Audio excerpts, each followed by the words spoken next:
The barren coastal desert of north-central Peru conceals one of archaeology's most revolutionary discoveries. In 1994, Peruvian archaeologist Ruth Shady began systematic excavations at a site called Corral, located in the sup approximately 200 kilometers north of Lima. What emerged from decades of painstaking research would fundamentally alter our understanding of early civilization in the Americas and challenge long-held assumptions about the development of complex societies worldwide. Radiocarbon dating conducted on organic materials recovered from Carroll's archaeological layers has consistently yielded dates ranging from 3,500 to 1,800 BC, with the site's peak occupation occurring between 2,900 to 2,000 BC. These dates obtained from multiple laboratories, including those of the University of California, Berkeley, and confirmed through additional testing at facilities in Europe, established Corral as the oldest known urban center in the Americas. The dating methodology employed reed and wood samples from construction contexts, ensuring the dates reflect actual building activities rather than residual organic matter from earlier periods. The significance of these dates cannot be overstated. While Mesopotamian cities like Uruk and were flourishing along the Tigris and Euphrates rivers, and Egyptian pharaohs were constructing the Great Pyramids of Giza, an entirely separate civilization was emerging on the opposite side of the world. Carroll's antiquity places contemporaneous with the early dynastic period of ancient Egypt and the mature phases of Mesopotamian urban development, making it one of only 6 pristine civilizations that developed independently without external influence from existing complex societies. The sub-valley, where Carroll and 17 other associated sites are located, extends inland from Peru's Pacific coast for approximately 40 kilometers. This narrow valley, carved by the Sup River as it descends from the Andean foothills to the sea, provided the geographical foundation for the world's earliest American civilization. The valley's orientation creates a natural corridor connecting the resource-rich highlands with the protein-abundant Pacific Ocean, establishing a transportation and trade route that would prove crucial to Corral's development and prosperity. The strategic positioning of the Sup Valley between these two distinct ecological zones created unique opportunities for resource exploitation and exchange. The Pacific coast provided abundant marine resources, particularly anchovies and sardines, which formed dense schools in the nutrient-rich waters created by the Humboldt Current. Archaeological evidence indicates that the inhabitants of Corral maintained extensive fishing operations, utilizing cotton nets and gourds as floats to harvest these marine resources on an industrial scale. The discovery of thousands of anchovy bones and Corral refuge deposits, along with fishing net fragments preserved in the arid conditions, demonstrates the central importance of maritime exploitation to the civilization's subsistence base. Simultaneously, the valley's inland reaches provided access to highland products through established trade networks extending into the Andes. Cotton grown in the valley's fertile alluvium became a crucial trade commodity exchanged for highland products including potatoes, quinoa, beans, and various mineral resources. The archaeological record reveals evidence of this exchange system in the form of highland origin stone tools, exotic minerals, and food remains that could not have been produced locally. The environmental conditions that enabled Cal's emergence were remarkably favorable during the period of its occupation. The climate during the 3rd millennium BC was characterized by greater stability and slightly higher precipitation levels than those experienced in the region today. The Sup River maintained a more consistent flow, supporting extensive irrigation agriculture that transformed the valley floor into productive agricultural land.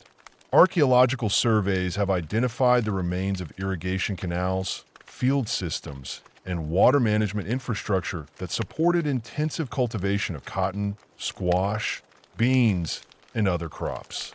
The valley's soils, enriched by millennia of riverine deposition, proved exceptionally fertile when properly irrigated. The inhabitants of Corral developed sophisticated agricultural techniques, including the construction of raised fields, terracing systems, and water retention structures that maximized agricultural productivity. Evidence suggests they understood crop rotation principles and employed organic fertilization methods, utilizing marine resources and human waste to maintain soil fertility. The absence of large domesticated animals in the Andean region during this period meant that agricultural labor was entirely human-powered, requiring sophisticated organizational systems to coordinate the workforce necessary for large-scale irrigation and field preparation. The monumental architecture at Corral itself serves as evidence of this organizational capacity, demonstrating the civilization's ability to mobilize and coordinate labor on an unprecedented scale in the Americas. When compared with other early civilizations worldwide, Corral presents both striking similarities and remarkable differences. Like Mesopotamian cities, Corral featured monumental architecture, complex social stratification, and evidence of centralized planning and administration. The site contains 6 large paramil structures, the largest of which covers an area of approximately 150 x 160 m and rises to a height of 28 m. These monuments, constructed entirely of stone and earth without mortar, required the coordinated effort of hundreds of workers over extended periods. However, unlike Mesopotamian, Egyptian, or Chinese civilizations, Corral developed without several technologies typically associated with early urban centers.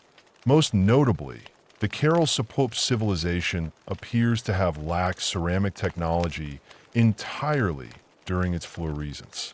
Instead, inhabitants utilized gourds, baskets, and textiles for storage and transport. This absence of pottery, combined with the lack of evidence for metallurgy during the early periods, suggests that technological innovation followed different trajectories in the Americas than in the Old World. The social organization evident at Corral also differed significantly from contemporary civilizations elsewhere. While Mesopotamian cities were characterized by the presence of royal palaces, elaborate burial complexes, and clear evidence of warrior classes, Corral shows little evidence of militarization or extreme social stratification based on wealth accumulation. No weapons have been recovered from the site, and architectural evidence suggests a society organized around religious and administrative functions rather than military conquest or defense. The comparison with the Indus Valley civilization proves particularly intriguing as both cultures developed sophisticated urban planning, complex trade networks, and advanced agricultural systems without leaving clear evidence of centralized royal authority or military institutions like Harappa and Mohenjo. Corral demonstrates evidence of careful urban planning with residential areas, public spaces, and monumental architecture arranged according to apparent master plans. The Yellow River civilization of ancient China, developing roughly contemporaneously with Corral, provides another point of comparison. Both civilizations emerged in river valley settings and developed complex agricultural systems based on irrigation technology. However, the Chinese civilization quickly developed bronze metallurgy, writing systems, and military technologies that are absent from the Cow archaeological record. Perhaps most significantly, K's development occurred in complete isolation from Old World civilizations. While Mesopotamian, Egyptian, and Indus Valley cultures maintained contact through trade networks and cultural exchange, the Corral sub-civilization evolved independently, separated from other complex societies by thousands of miles of ocean. This isolation makes Corral's achievements all the more remarkable, as it represents a completely independent trajectory towards social complexity and urban organization. The monumental architecture at Caral itself provides compelling evidence of the civilization's sophistication and organizational capacity. The site's perms demonstrate advanced engineering knowledge adapted to local seismic conditions. The use of flexible construction materials allowed these monuments to withstand the frequent earthquakes that characterize the region, a consideration apparently incorporated into their original design. Recent excavations have revealed that these pyramidal structures were not simply solid monuments, but contained complex internal spaces, including rooms, corridors, and ceremonial chambers. The largest pyramid, known as Pyramid Mayar, contains a circular sunken plaza at its summit accessed by a series of stone staircases. This architectural arrangement suggests these structures served important ceremonial and administrative functions, possibly housing the religious and political leadership of the community. The residential areas of Caral display evidence of social differentiation, with larger, more elaborate structures located closer to the monumental architecture and smaller, simpler dwellings positioned toward the site's periphery. However, this differentiation appears relatively modest compared to the extreme disparities evident in contemporary Old World civilizations. Even the most elaborate residential structures lack the opulent grave goods, exotic materials, and architectural grandeur associated with royal or elite burials elsewhere. Archaeological evidence indicates that Caral's inhabitants engaged in sophisticated craft production, particularly textile manufacture. The preservation conditions in the arid coastal environment have allowed for the recovery of remarkably well-preserved cotton textiles, including complex weaving with intricate geometric patterns. These textiles demonstrate advanced knowledge of fiber processing, dyeing techniques, and weaving technology that would influence and textile traditions for millennia.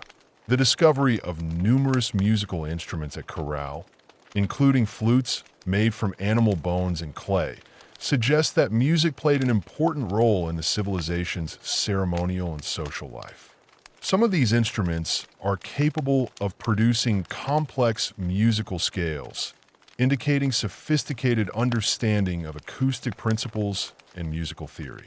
The presence of these instruments in ceremonial contexts suggests that music was integrated into religious and administrative activities.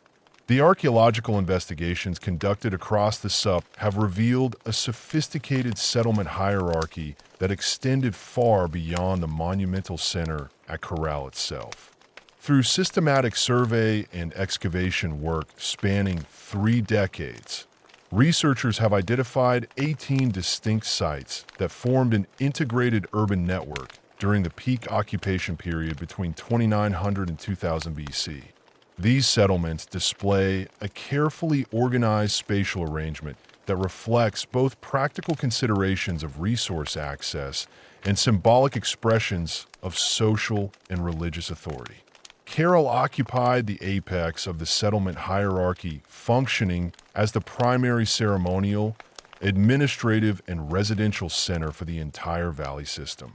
The site encompasses approximately 66 hectares of densely occupied urban space, making it substantially larger than any other contemporary settlement in the valley.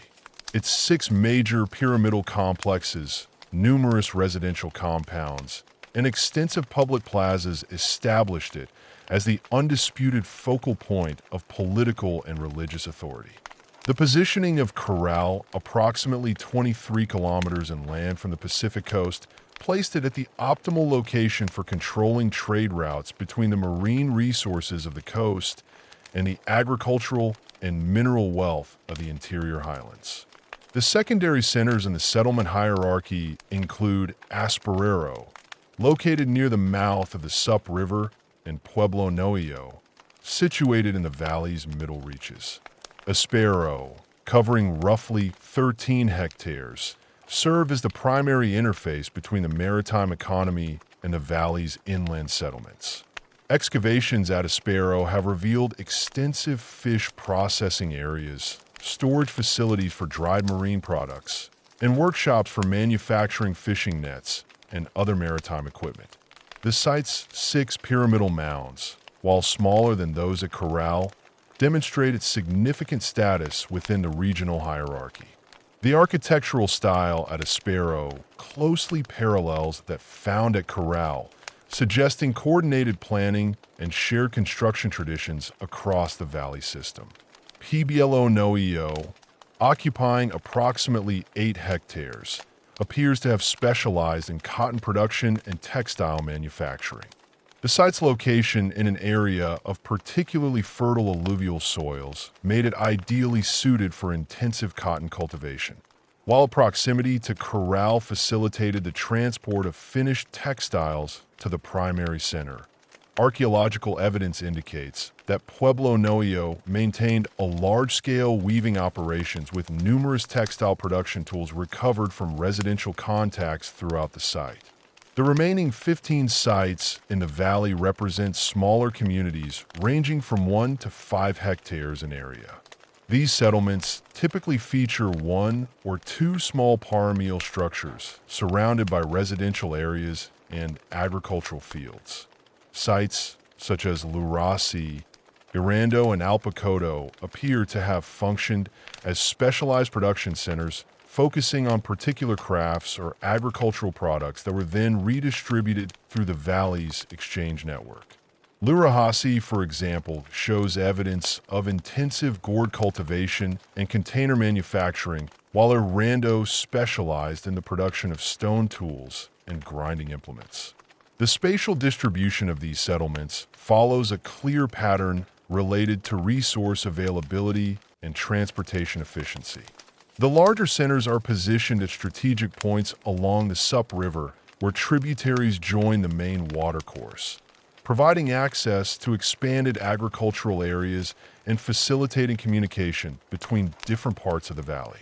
Smaller settlements cluster around these centers at distances of 2 to 5 kilometers, creating integrated economic units that could efficiently exploit local resources while maintaining connection to the broader valley system. Population estimates for the Carol sub-civilization have been calculated through detailed analysis of residential areas, public space capacity, and agricultural productivity data.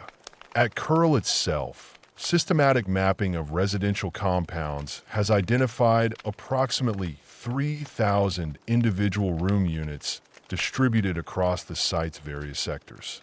Based on ethnographic parallels from traditional Andean communities and estimates of household size, researchers calculate that Corral housed between 2,000 and 3,000 permanent residents during its peak occupation period.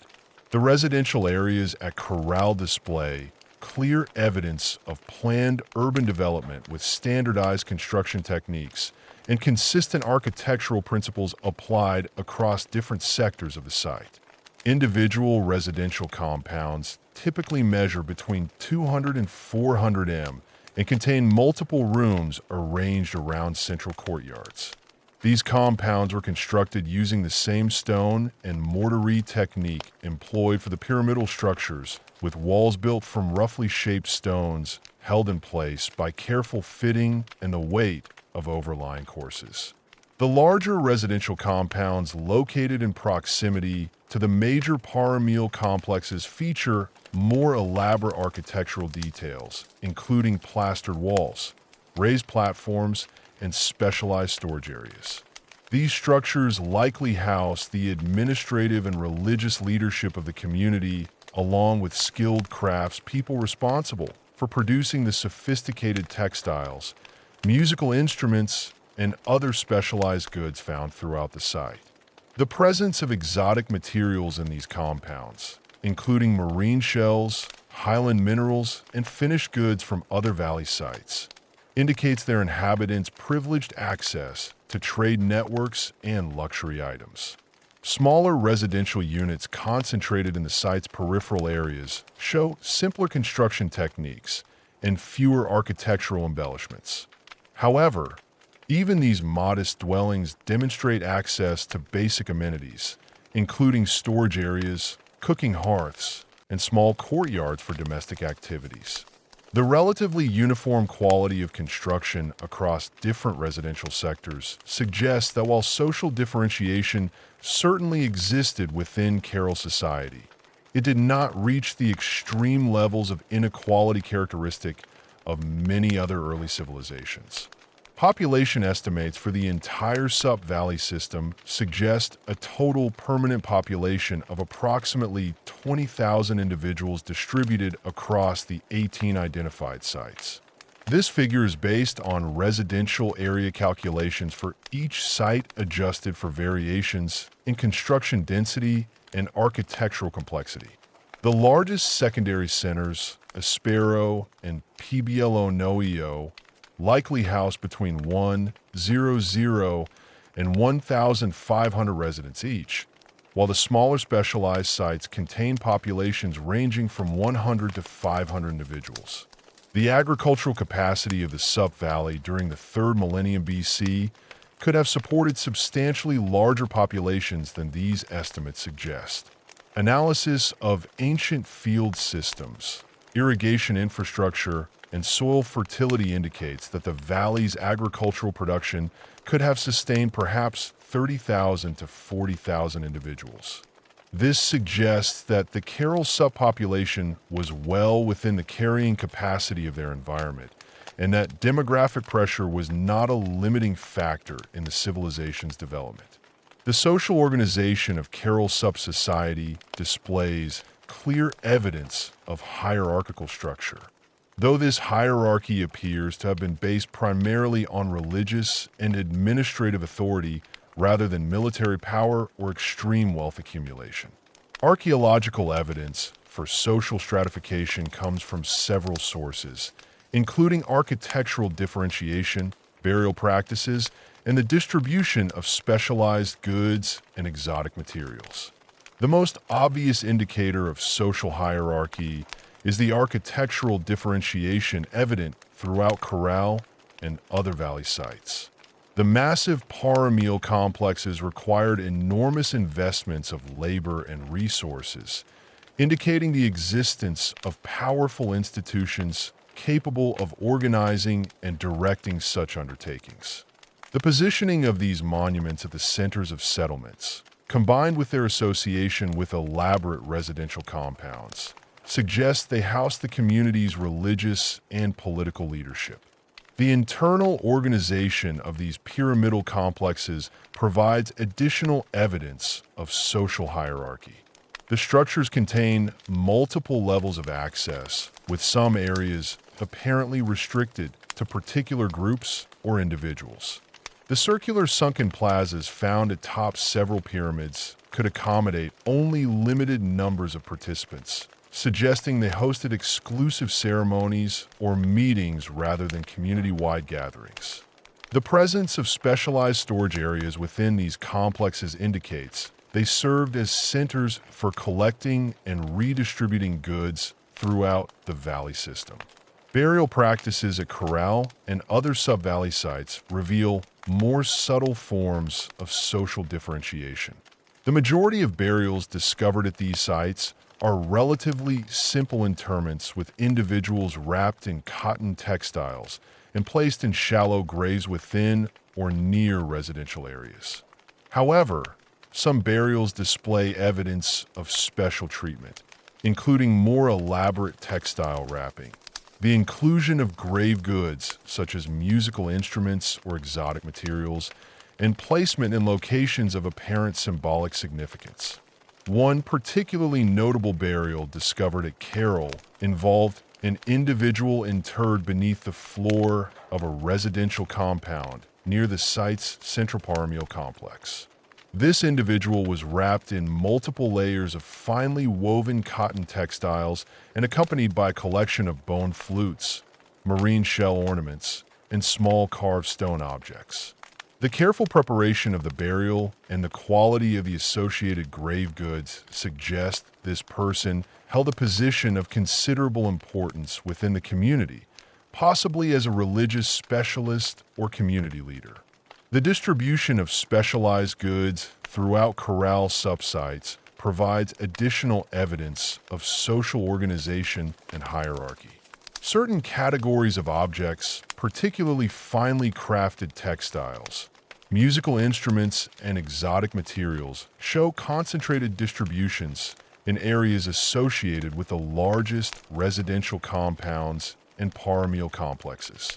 This pattern suggests that access to these prestige goods was controlled by the community's leadership, who used them to reinforce their social position and authority.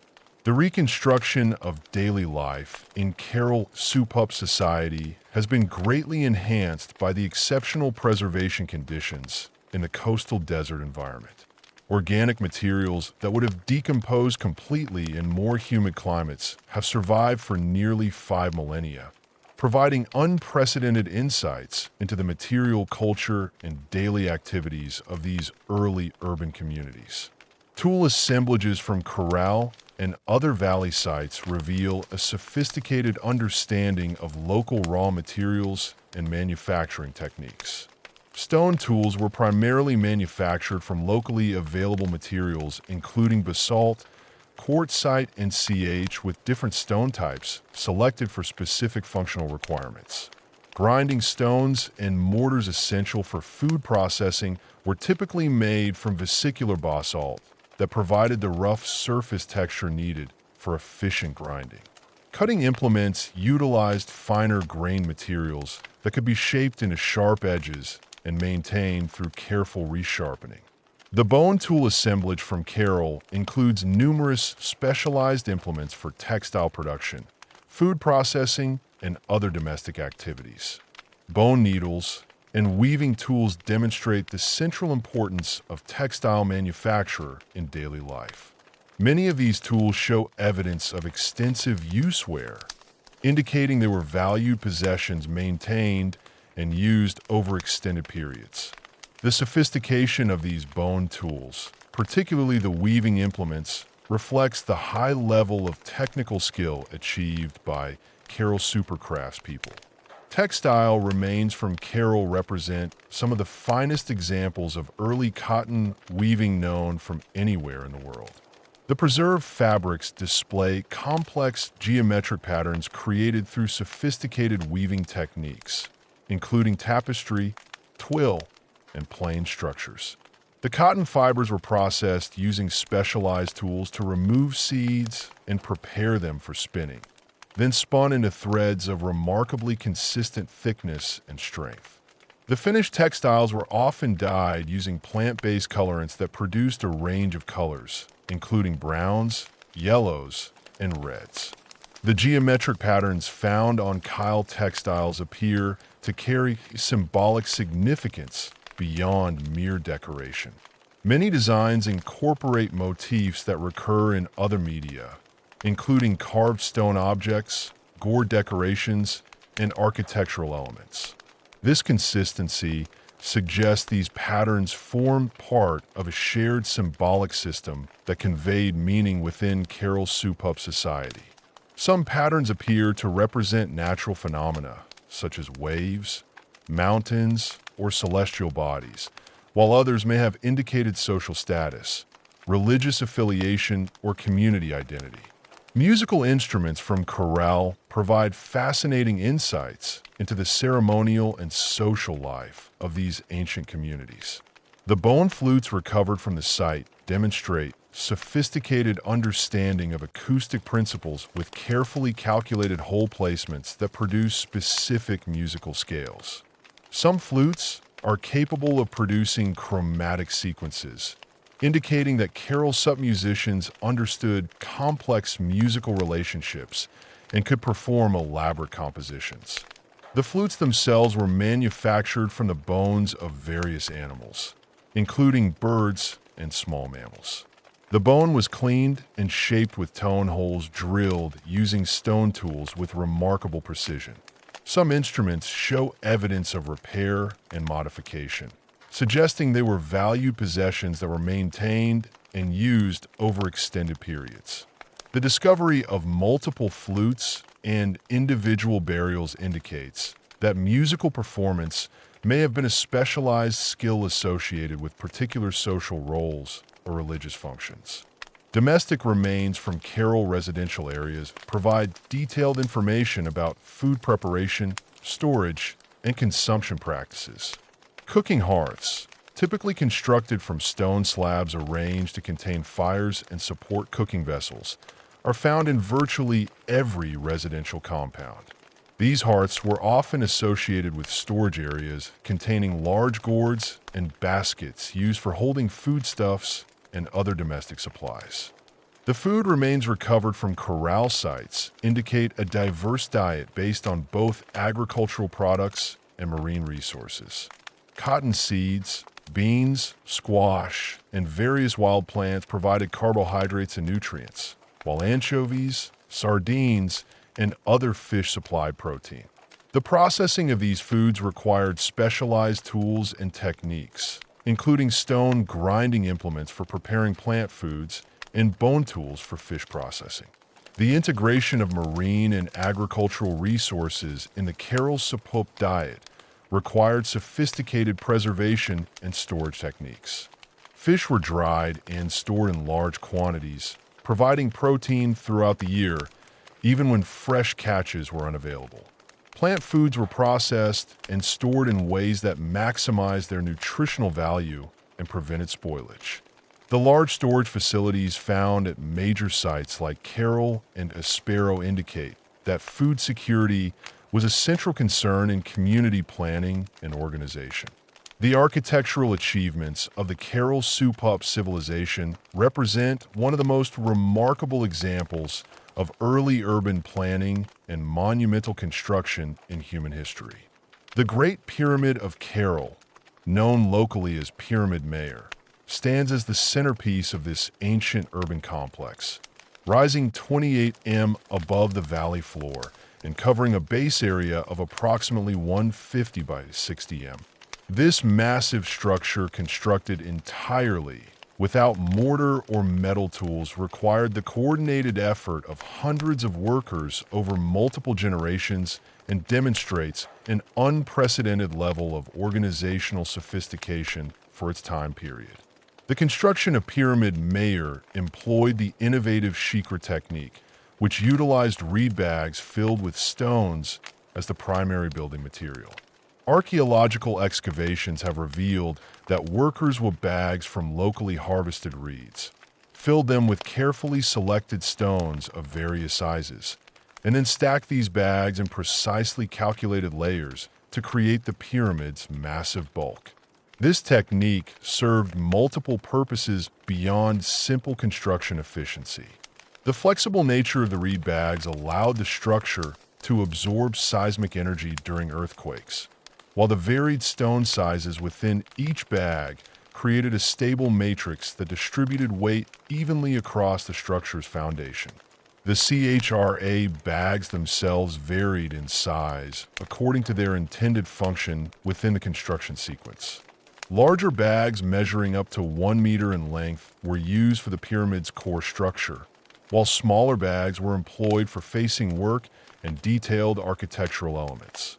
The reeds used in bag construction came from marshy areas along the Sup River and required careful harvesting and preparation to ensure adequate strength and durability. Workers split the reeds lengthwise, dried them under controlled conditions, and then with them using techniques that maximized tensile strength while maintaining flexibility. The stones selected for filling the CHRA bags were quarried from specific geological formations in the surrounding hills. Builders demonstrated sophisticated understanding of stone properties, selecting harder volcanic rocks for structural elements and softer sedimentary stones for areas requiring detailed shaping. The quarrying process involved heating stone faces with fires and then rapidly cooling them with water, causing thermal fracturing that allowed workers to extract blocks of desired sizes.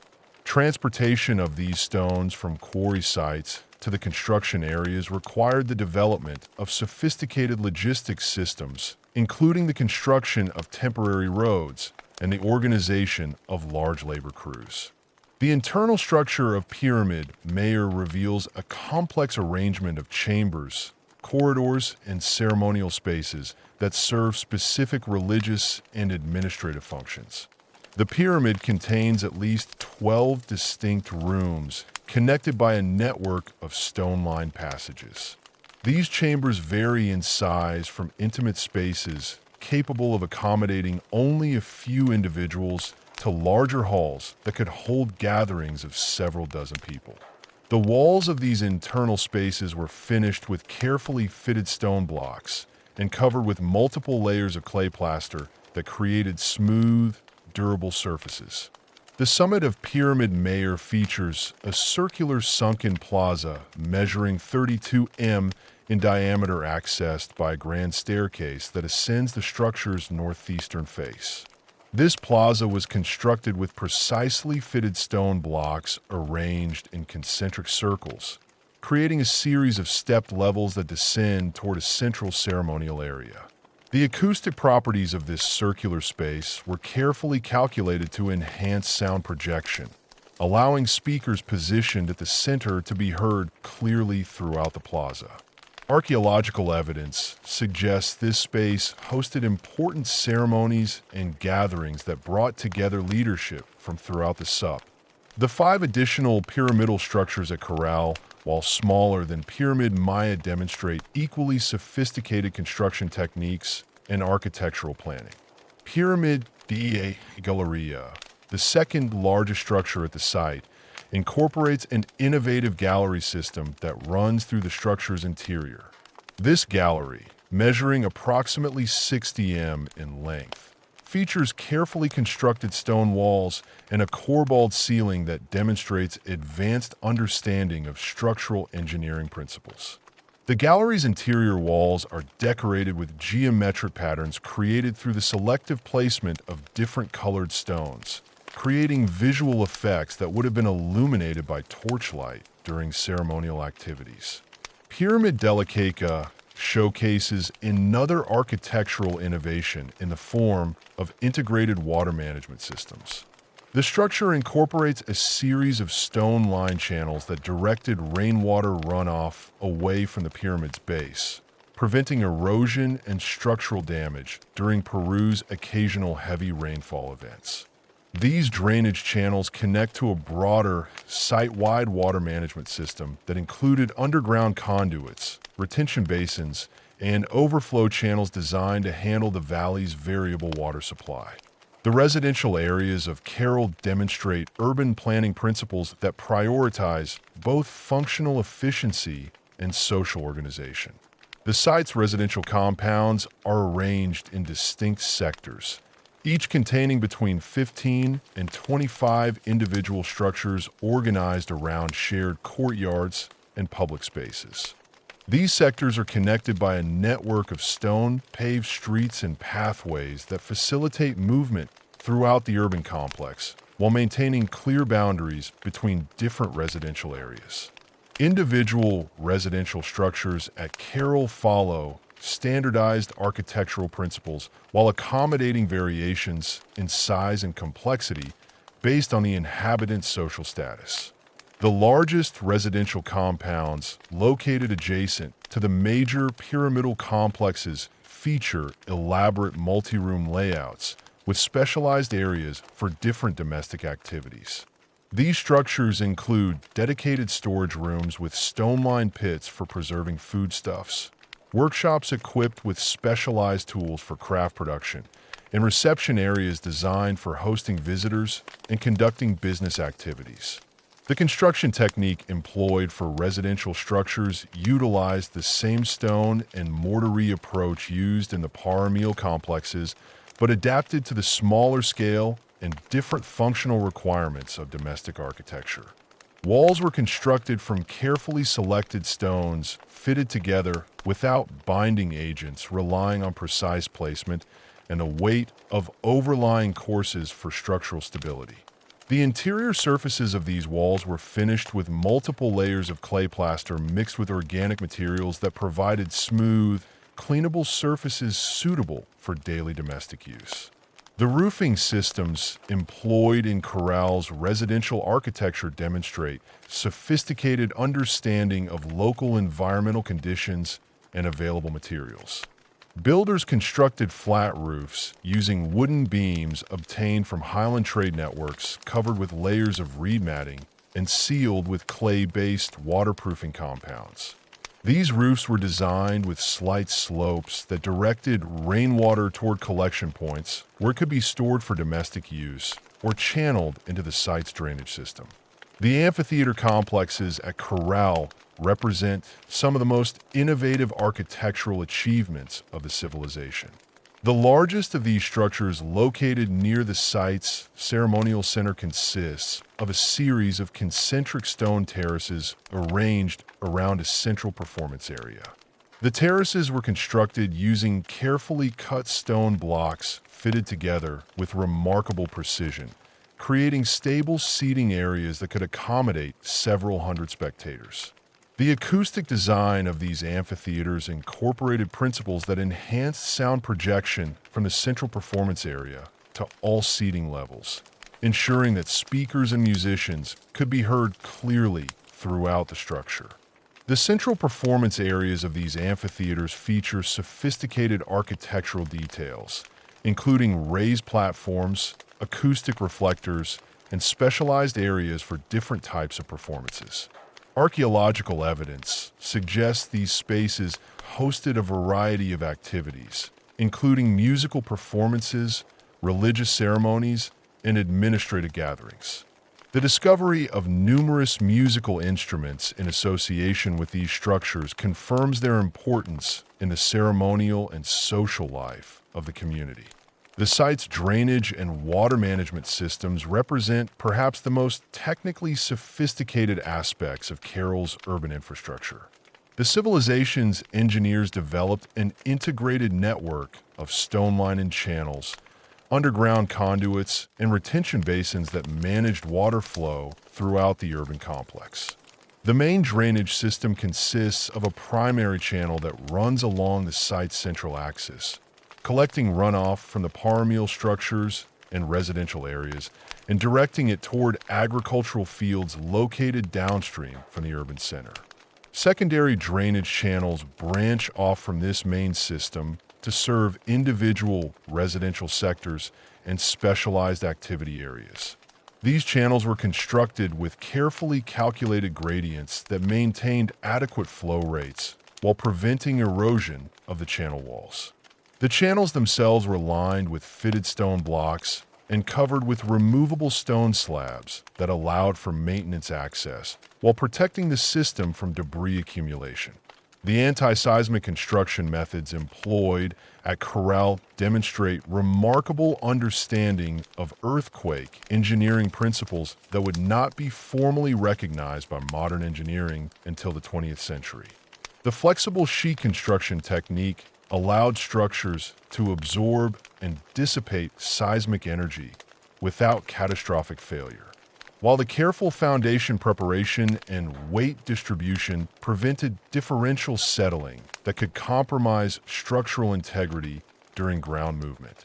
Archaeological analysis of Carroll structures reveals evidence of earthquake damage that was subsequently repaired using the same construction techniques employed in original construction. These repairs demonstrate that the builders understood the performance characteristics of their construction methods and could adapt them to address specific structural problems. The longevity of Corral's monuments, many of which remained structurally sound for over a millennium of occupation, testifies to the effectiveness of these engineering approaches. When compared to contemporary architectural achievements worldwide, Corral's monuments demonstrate remarkable sophistication despite the apparent absence of certain technologies typically associated with early monumental construction. Unlike the pyramids of Egypt, which employed metal tools, will transport, and large domesticated animals, Carroll's builders achieved their architectural goals using only stone tools, human labor, and ingenious engineering solutions adapted to local conditions and available materials. The Great Pyramid of Giza, constructed roughly contemporaneously with Carroll's major monuments, covers a larger ground area and reaches greater height, but required fundamentally different construction approaches based on Egypt's different geological conditions and available resources. The Egyptian pyramids utilized precisely cut limestone and granite blocks held together with mortar, creating rigid structures designed to resist the relatively stable geological conditions of the Nile Valley. Carroll's flexible construction approach, by contrast, was specifically adapted to the seismically active conditions of coastal Peru. Mesopotamian ziggurats of the 3rd millennium BC employed construction techniques more similar to those used at Corral, utilizing sun-dried brick and earth fill to create massive stepped structures. However, these Mesopotamian monuments typically incorporated elaborate systems of internal chambers and passages that served as temples and administrative centers for urban communities organized around centralized religious and political authority. Corral's pyramidal structures, while containing internal spaces, appear to have functioned within a more distributed system of authority that included multiple ceremonial centers and residential sectors. The urban planning principles evident at Corral find closer parallels with the Indus Valley civilization cities of Harappa and Mohenjo-daro than with contemporary Mesopotamian or Egyptian urban centers. Like the Indus Valley cities, Corral demonstrates evidence of centralized planning, sophisticated water management systems, and standardized construction techniques applied across different sectors of the urban complex. However, Carroll's integration of monumental architecture with residential areas creates a more unified urban landscape than the clearly segregated districts characteristic of Indus Valley cities. The architectural innovations developed at Carroll influenced construction practices throughout the Andean region for millennia after the civilization's decline. The Shikra construction technique was adopted and refined by later Andean cultures, including the Chave M and Inca civilizations. The anti-seismic principles first developed at Carroll can be traced through the architectural traditions of these later cultures, ultimately contributing to the earthquake-resistant construction methods that allowed Andean civilizations to build monumental structures in one of the world's most seismically active regions. The urban planning concepts pioneered at Corral, including the integration of ceremonial, residential, and agricultural areas within unified urban complexes, became characteristic features of Indian urban development. Later civilizations, including the Wari and Inca empires, employed similar approaches to urban organization, creating cities that balance monumental architecture with functional infrastructure and residential areas designed to accommodate diverse social groups within integrated urban environments. The agricultural innovations that sustained the Carroll sub-civilization represented a revolutionary transformation of the arid sub-valley into one of the most productive farming regions in the ancient Americas. The civilization's farmers developed sophisticated irrigation systems that channeled water from the Sup River through an intricate network of canals, distribution channels, and field systems that maximized agricultural output while conserving precious water resources. Archaeological mapping has revealed the remains of primary irrigation canals, extending over 15 kilometers from intake points near the valley's upper reaches to agricultural fields located throughout the valley floor. The main irrigation canal system consisted of stone-lined channels that maintained consistent gradients across the valley's undulating terrain. These channels were constructed with remarkable precision, incorporating gentle curves that prevented excessive water velocity while maintaining adequate flow rates to reach the most distant agricultural areas. The canal walls were built using carefully fitted stone blocks that created smooth, durable surfaces resistant to erosion from flowing water. At regular intervals, The main canals featured distribution gates constructed from large stone slabs that could be adjusted to control water flow into secondary channels serving specific agricultural sectors. Secondary irrigation channels branched off from a main system to serve individual field complexes, creating a hierarchical water distribution network that ensured equitable access to irrigation water throughout the valley. These smaller channels were typically lined with smaller stones and sealed with clay-based compounds that prevented water loss through seepage. The secondary channels incorporated sophisticated flow control mechanisms, including adjustable stone, weirs, and diversion structures that allowed farmers to direct water precisely where it was needed during different stages of the growing season. The field systems themselves demonstrated advanced understanding of soil management and crop production techniques. Farmers constructed raised field platforms separated by drainage channels that prevented water logging during periods of heavy irrigation or occasional rainfall.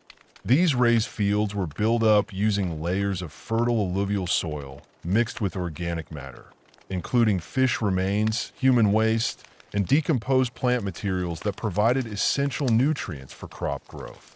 The careful layering of different soil types created growing mediums optimized for specific crops, with cotton fields receiving different soil treatments than areas dedicated to food crop production.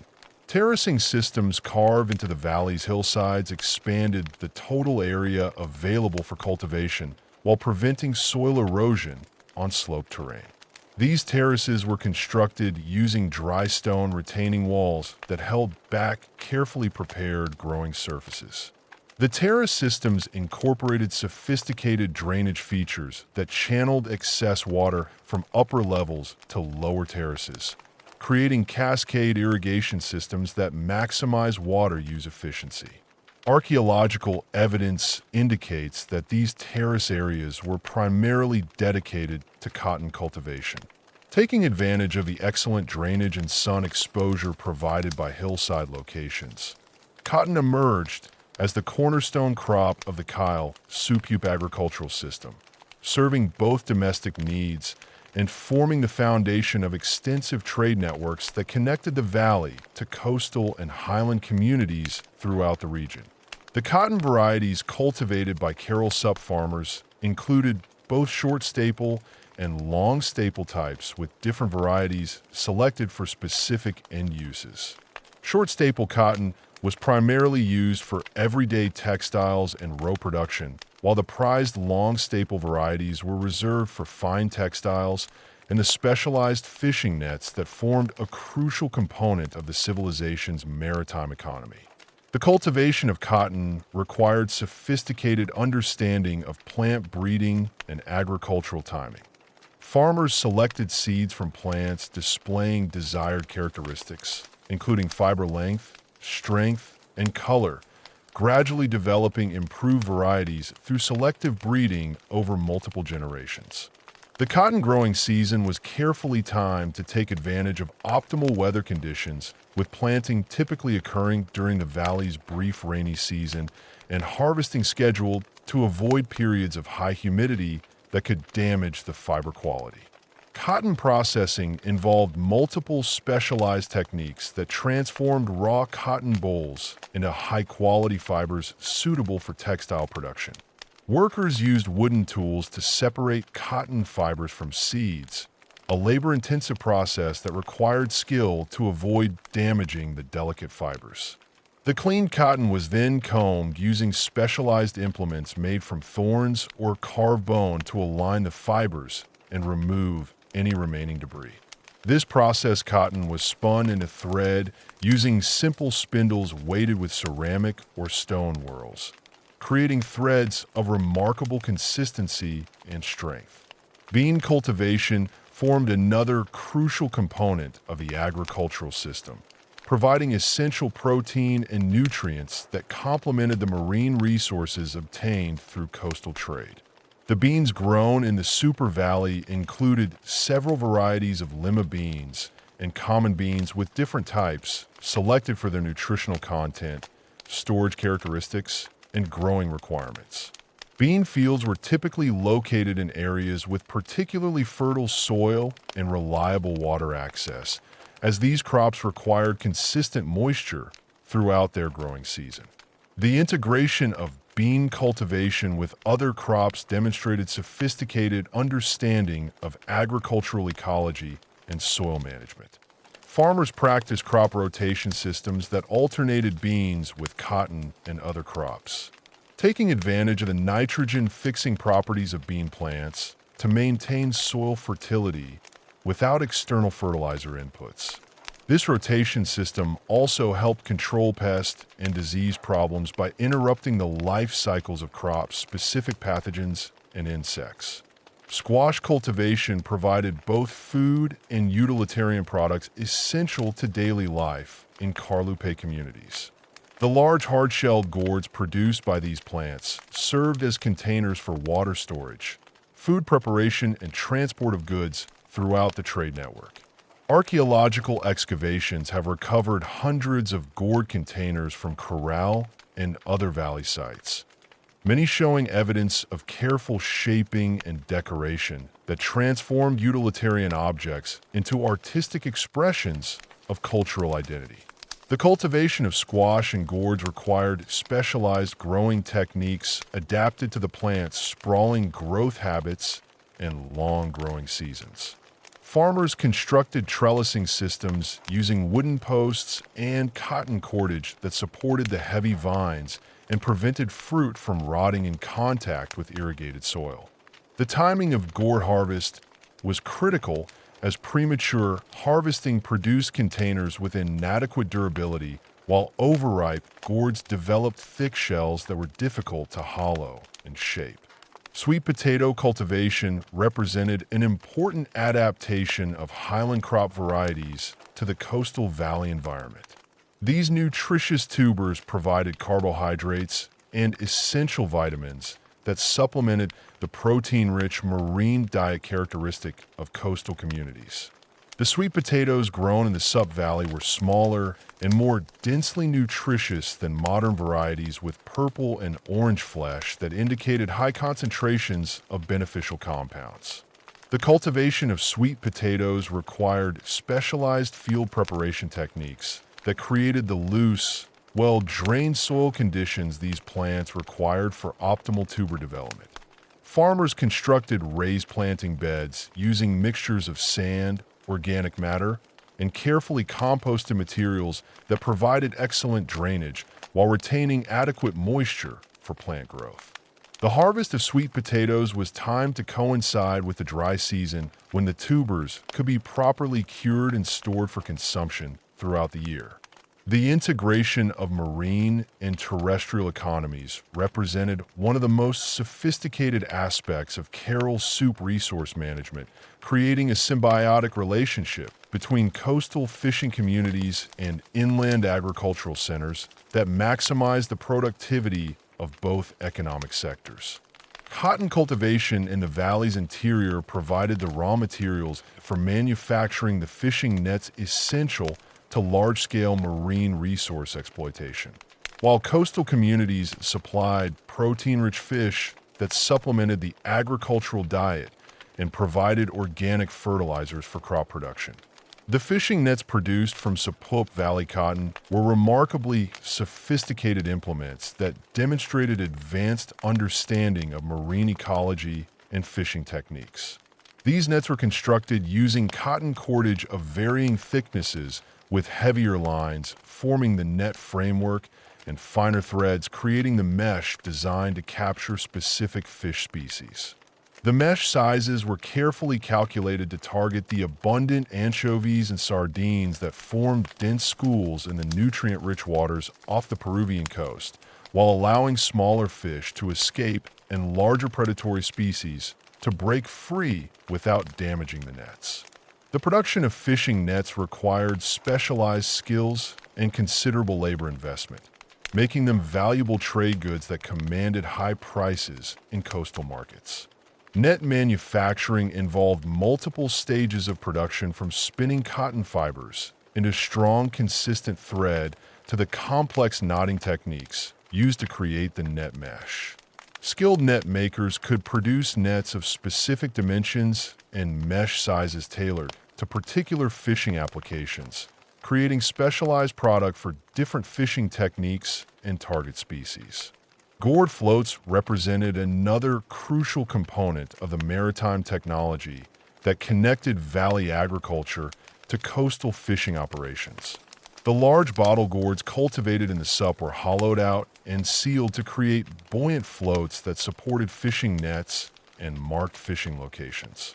These gourd floats were often decorated with geometric patterns that served both aesthetic and practical purposes, with different designs indicating ownership, net specifications, or fishing territory designations. The seasonal agricultural cycles that governed farming activities in the sup created rhythms of work and celebration that influenced all aspects of social and ceremonial life. The agricultural year began with field preparation activities during the dry season, when farmers cleared irrigation channels, repaired terrace walls, and prepared planting beds for the coming growing season. This period of intensive labor required coordinated community effort, with work parties organized to complete major infrastructure projects before the brief planting season arrived. Planting activities coincided with the valley's limited rainy season, typically occurring between December and March, when natural precipitation supplemented irrigation water and provided optimal growing conditions for most crops. The timing of planting was crucial, as delays could result in crop failure if plants did not establish adequate root systems before the return of dry conditions. Community-wide planting ceremonies marked the beginning of this critical period, with religious observances designed to ensure favorable weather and abundant harvests. The growing season required constant attention to irrigation management, pest control, and crop maintenance activities that occupied much of the community's labor force throughout the spring and early summer months. Farmers monitored soil moisture levels, adjusted irrigation flows, and conducted weeding and pruning activities that maximized crop yields. This period of intensive agricultural work was punctuated by ceremonies and festivals that celebrated crop growth milestones and reinforced community bonds through shared labor and celebration. Harvest activities during the late summer and fall created periods of intensive work, followed by community celebrations that marked the successful completion of the agricultural cycle. Cotton harvesting required particular skill, as the timing of harvest affected fiber quality, and the cotton bolls had to be picked at optimal ripeness to ensure maximum fiber length and strength. The cotton harvest was followed by processing activities that continued throughout the dry season, providing employment for community members during periods when field work was minimal. The ceremonial calendar that governed religious and social activities throughout the Carroll sub-region was closely synchronized with these agricultural cycles, creating integrated systems of work and worship that reinforced community identity and social cohesion. Major ceremonies were typically scheduled to coincide with critical agricultural periods, including planting festivals that sought divine favor for crop success and harvest celebrations that expressed gratitude for agricultural abundance. Water management systems throughout the valley required constant maintenance and periodic reconstruction that provided opportunities for community-wide labor projects during agricultural offs. The cleaning of irrigation channels, repair of distribution gates, and reconstruction of field systems created shared work experiences that strengthened social bonds while maintaining the infrastructure essential to agricultural productivity. These maintenance activities were often accompanied by ceremonial observances that emphasized the sacred nature of water and the community's responsibility for maintaining the systems that sustained life in the arid valley.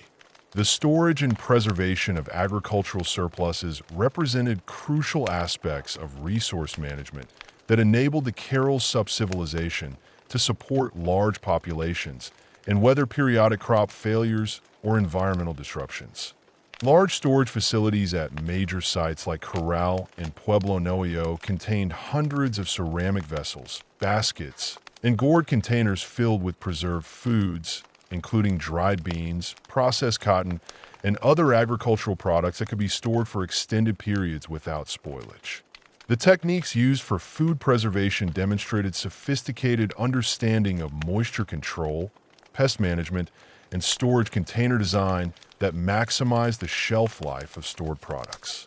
Beans and other seeds were dried to specific moisture levels that prevented fungal growth while maintaining viability for future planting. Cotton was processed and stored in ways that protected the fibers from insect damage and moisture absorption that could compromise fiber quality during extended storage periods. The sophisticated storage systems that preserved agricultural surpluses formed the foundation for extensive trade networks that connected the Sup Valley to distant regions throughout the Andean highlands, Amazonian lands, and Pacific coast. Archaeological evidence reveals that Carol Soup merchants and traders established commercial relationships spanning over 1,000 kilometers, creating supply chains that brought exotic materials, specialized products, and luxury goods to the valley's urban centers.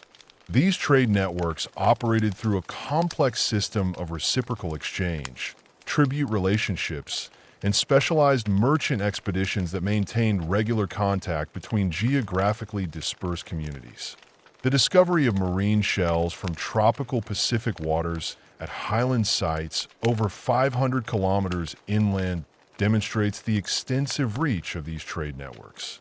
Spondylus shells obtained from warm coastal waters north of the Sup Valley have been recovered from ceremonial contexts at numerous Andean archaeological sites dating to the Carol period. These orange and purple shells held profound religious significance throughout the Andean region and commanded premium prices in highland markets, where they were used in ritual offerings and elite ceremonial regalia.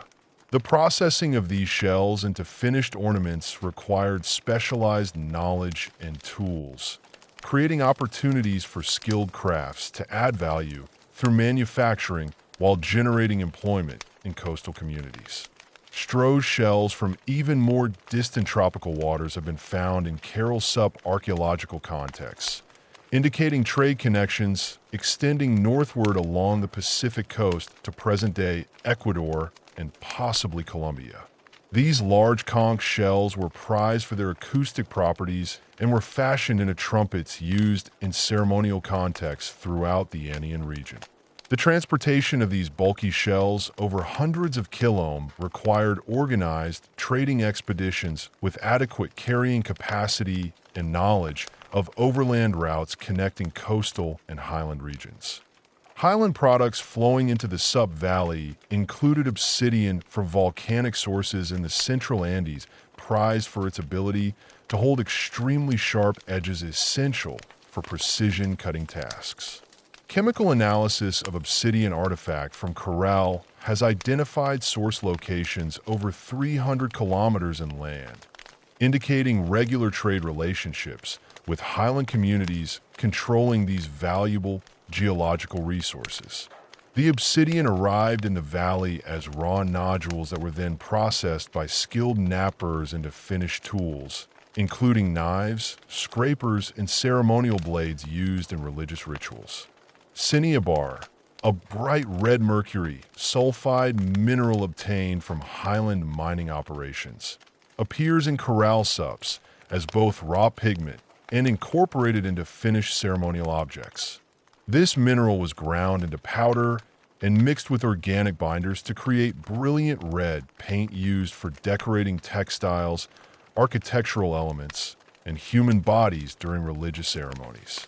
The mining and processing of cinnabar required specialized knowledge of ore extraction and mineral preparation techniques, creating opportunities for highland communities to develop expertise in mining operations that supplied markets throughout the region.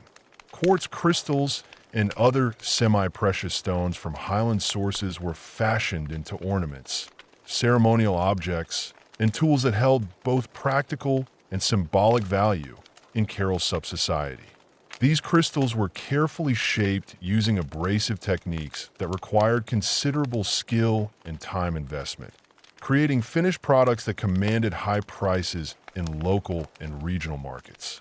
The symbolic associations of these materials with mountain spirits and celestial phenomena made them particularly valuable for religious and ceremonial applications. The exchange of marine resources for highland and interior products created the foundation for specialized production systems that maximized the economic value of the Sup Valley's coastal access. Anchovies and sardines were processed into dried fish products that could be transported over long distances without spoilage, creating protein sources highly valued in highland communities where marine resources were otherwise unavailable. The processing techniques used to create these preserved fish products involved careful timing of catch, processing, and drying activities that required coordination between fishing crews, processing specialists, and transport organizations. Salted fish represented another important trade product that took advantage of the valley's access to both marine resources and salt deposits located along the immediate coast. The production of salted fish required sophisticated understanding of salto-fish ratios, processing timing and storage techniques that prevented spoilage while maintaining nutritional value and palatability. These preserved fish products were packed in specially designed containers made from gourds or woven baskets that protected the contents during transport while allowing air circulation necessary to prevent moisture accumulation. Fish oil extracted from processed marine catches provided valuable products for highland communities where this resource was unavailable through local production.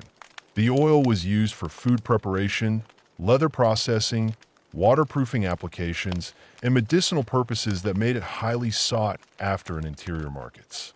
The extraction and purification of fish oil required specialized equipment and processing techniques that created opportunities for coastal communities to develop expertise in this valuable industry.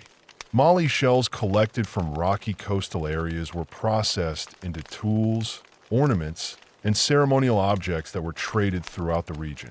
Different shell species were selected for specific applications based on their size, durability, and working properties.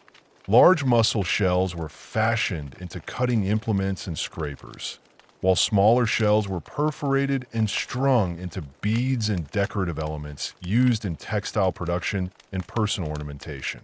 The production of cotton textiles created one of the most important and valuable trade commodities generated within the Sup Valley itself. The high-quality cotton fibers produced through intensive agricultural cultivation were processed into finished textiles that were highly prized throughout the Andean region for their durability, aesthetic appeal, and symbolic significance. Different textile products were created for specific market segments, from utilitarian fabrics used for everyday clothing to elaborate ceremonial textiles, incorporating complex geometric patterns and specialized weaving techniques. Fishing nets manufactured from Sup Valley cotton represented specialized products that required considerable expertise to produce and commanded premium prices in coastal markets throughout the region. These nets were constructed to precise specifications that optimized their effectiveness for capturing specific fish species while maintaining durability under harsh marine conditions. The reputation of Sup Valley nets for quality and reliability created brand recognition that allowed producers to charge higher prices than competing products from other regions. Rope and cordage made from processed cotton fibers provided essential materials for construction, transportation, and maritime activities throughout the trade network.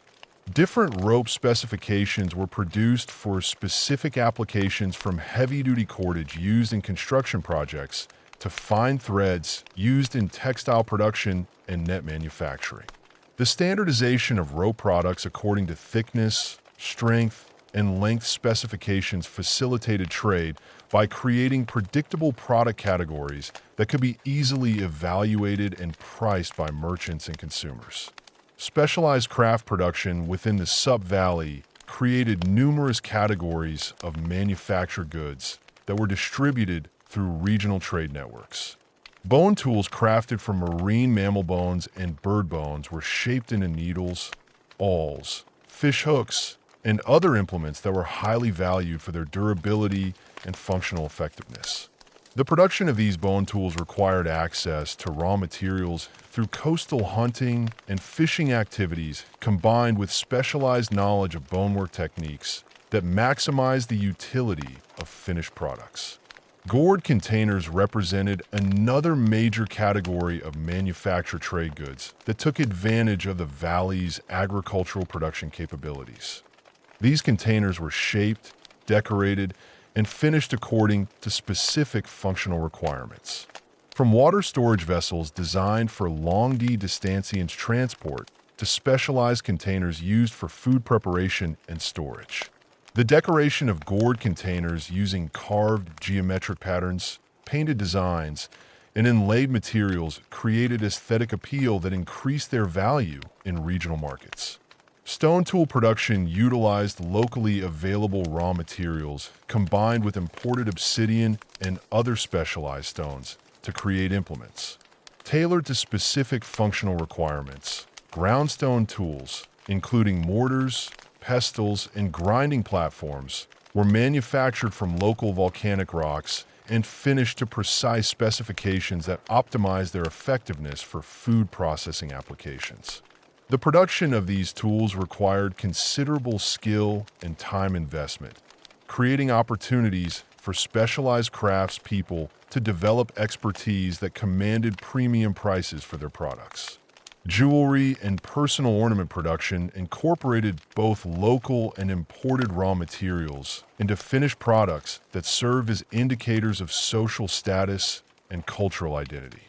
Shell beads, stone pendants, and textile ornaments were created using sophisticated manufacturing techniques that required specialized tools and considerable artistic skill. The designs incorporated into these ornaments often reflected religious symbolism, social affiliations, or cultural traditions that enhanced their value beyond simple aesthetic appeal. The organization of economic activities within Carroll Sub-Society operated through sophisticated redistribution systems that coordinated production, exchange, and consumption activities across the entire valley system. Central storage facilities at major sites like Corral served as collection points where agricultural surpluses, craft products, and imported goods were accumulated before redistribution to communities throughout the region. These storage systems required careful inventory management and quality control procedures that ensured fair distribution while preventing spoilage and waste. The administration of these redistribution systems required specialized personnel who managed inventory records, coordinated transportation activities, and negotiated exchange relationships with trading partners throughout the region. Archaeological evidence suggests these administrators operated from specialized facilities within the major ceremonial centers where they had access to the storage areas, transportation infrastructure, and communication systems necessary for effective economic coordination.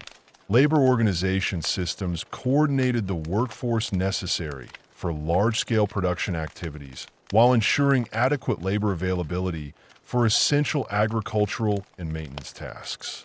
Seasonal work patterns alternated intensive agricultural activities with craft production periods, allowing communities to maximize economic output while maintaining food security and infrastructure maintenance. Specialized craft production was often organized around kinship groups or residential compounds that developed particular expertise in specific manufacturing techniques. Quality control systems ensured that products entering trade networks met standardized specifications that maintained the reputation of Sup Valley goods in regional markets. Cotton textiles, fishing nets, and other manufactured products were evaluated according to established criteria that measured durability, functionality, and aesthetic appeal. Products failing to meet these standards were redirected to local consumption or subjected to additional processing that brought them up to trade quality specifications. Transportation systems connecting the Sup Valley to distant trading partners utilized both overland routes and coastal navigation to move goods efficiently across challenging terrain. Overland routes followed river valleys and mountain passes that provided the most practical connections between coastal and highland regions. While coastal routes utilized bullser rafts and other watercraft to transport goods along the Pacific shoreline. The maintenance of these transportation routes required coordinated effort from multiple communities and created opportunities for settlements located along major trade routes to develop service industries supporting merchant activities. The development of standardized measurement systems facilitated trade by creating common standards for evaluating quantities, qualities, and values of different products. Cotton textiles were measured according to standardized dimensions and weave specifications, while other products were evaluated using consistent criteria that allowed merchants and consumers to make informed decisions about product value and suitability for specific applications. Market integration systems connected local production activities with regional demand patterns, creating feedback mechanisms that influence production decisions throughout the valley system. Communities specialized in particular products based on their resource advantages, technical expertise, and market opportunities while maintaining sufficient diversification to ensure local food security and economic stability. This specialization created interdependencies that strengthened regional integration while encouraging innovation and quality improvements in specialized production activities. The role of ceremonial exchange in maintaining trade relationships extended beyond simple commercial transactions to include ritual obligations, alliance building, and social relationship maintenance that sustained long-term trading partnerships. Ceremonial gifts of high-value products, including elaborate textiles, precious ornaments, and exotic materials, created social bonds between trading partners that transcended immediate economic considerations. These ceremonial exchanges often coincided with religious festivals and seasonal celebrations that brought together representatives from different communities and provided opportunities for negotiating future trade agreements. Regional integration through economic relationships created political and social connections that extended Carol Soup influence far beyond the immediate valley system. Communities participating in these trade networks adopted similar architectural styles, ceremonial practices, and technological innovations that created cultural similarities across wide geographical areas. The distribution of Carol-style textiles, architectural elements, and ceremonial objects throughout the region indicates the extent of this cultural influence and suggests that economic relationships served as vehicles for transmitting ideas, technologies, and social practices across diverse ecological and cultural zones. The religious architecture of the Carol Sup civilization reveals a sophisticated understanding of sacred space that integrated ceremonial functions with astronomical observations and community gatherings. The pyramidal complexes served as focal points for religious activities that bound together the various communities throughout the Sup Valley system through shared ritual practices and ceremonial calendars. Within these monumental structures, archaeologists have uncovered specialized chambers designed specifically for religious ceremonies, including circular fire altars, offering repositories and acoustic chambers that amplified sound during ritual performances. The ceremonial fire installations discovered within the pyramidal complexes demonstrate the central importance of fire in Carol Sup religious practices. These carefully constructed hearths feature stone-lined circular pits surrounded by low walls that contained and directed the flames during ritual activities. The largest fire altar located within perimeter measures 2.5 m in diameter and shows evidence of repeated use over extended periods. The stones lining this altar display heat discoloration and cracking patterns consistent with exposure to intense fires, while the surrounding floor areas contain thick deposits of ash and charcoal that accumulated over decades of ceremonial use. Archaeological analysis of the ash deposits from these ceremonial fires has revealed the specific materials burned during religious rituals. Cotton textiles, wooden objects, and various plant materials were regularly consumed in these fires, with the ash layers containing fragments of elaborate textiles that were apparently created specifically for ritual destruction. These textile offerings included some of the finest examples of Carol Sup weaving with complex geometric patterns and sophisticated dyeing techniques that represented considerable investments of labor and skill. The deliberate burning of such valuable items indicates that these ceremonies involved significant material sacrifices that demonstrated the community's devotion to their religious beliefs. Offering chambers within the pyramidal structures contained carefully arranged deposits of valuable objects that were buried as gifts to supernatural forces. These chambers, typically located beneath floors or within wall cavities, held collections of marine shells, exotic stones, textile fragments, and food offerings that were sealed away from human access after their ceremonial deposition. The largest offering chamber discovered at Corral contained over 200 individual objects, including spawnless shells from distant tropical waters, carved stone figurines, and bundles of cotton thread dyed in multiple colors. The arrangement of objects within these offering chambers follows consistent patterns that suggest standardized ritual procedures governing their deposition. Marine shells were typically placed at the bottom of deposits covered by layers of textile fragments and stone objects, with food offerings positioned at the top of the sequence. This layered arrangement may have represented symbolic relationships between different categories of offerings or reflected specific ritual sequences that govern the ceremony of deposition. Musical instruments recovered from ceremonial context throughout the Carol Sup sites demonstrate the sophisticated role of music in religious practices. Bone flutes manufactured from the long bones of birds and small mammals were carefully crafted to produce specific musical scales and tonal qualities. The most elaborate examples feature multiple finger holes precisely positioned to create chromatic sequences, indicating that Carol Sup musicians understood complex mathematical relationships governing musical harmony and could perform intricate compositions during ceremonial events. The acoustic properties of the ceremonial spaces were carefully designed to enhance musical performances and vocal presentations during religious gatherings.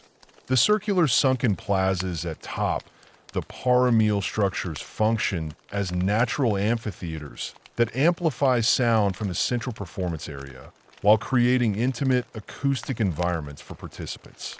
Modern acoustic analysis of these spaces has revealed that they enhance specific frequency ranges associated with human vocal production and the tonal qualities of bone flutes, suggesting that their designers understood the principles of architectural acoustics. Ceramic musical instruments, including ocarinas and whistles, provided additional sonic elements for ceremonial performances. These clay instruments were shaped to produce specific pitches and could be combined in ensembles that created complex musical arrangements. Some ceramic instruments feature multiple chambers that produce different tones when blown from different angles, allowing individual performers to create harmonic effects during solo performances. The decoration of these instruments with geometric patterns and symbolic motifs indicates they held significance beyond their purely musical function. Evidence for large-scale musical performances comes from the discovery of multiple identical instruments in single archaeological contexts, suggesting that coordinated ensemble performances were important elements of carol soup ceremonies. Sets of bone flutes tuned to complementary scales have been recovered from burial contexts, indicating that musical performance may have been a specialized skill associated with particular social roles or religious functions. The careful preservation of these instruments in burial contexts demonstrates their value to their owners and suggests that musical ability conferred social status within the community. The integration of music with other ceremonial activities is evidenced by the discovery of musical instruments in association with offering chambers, fire altars, and other ritual installations.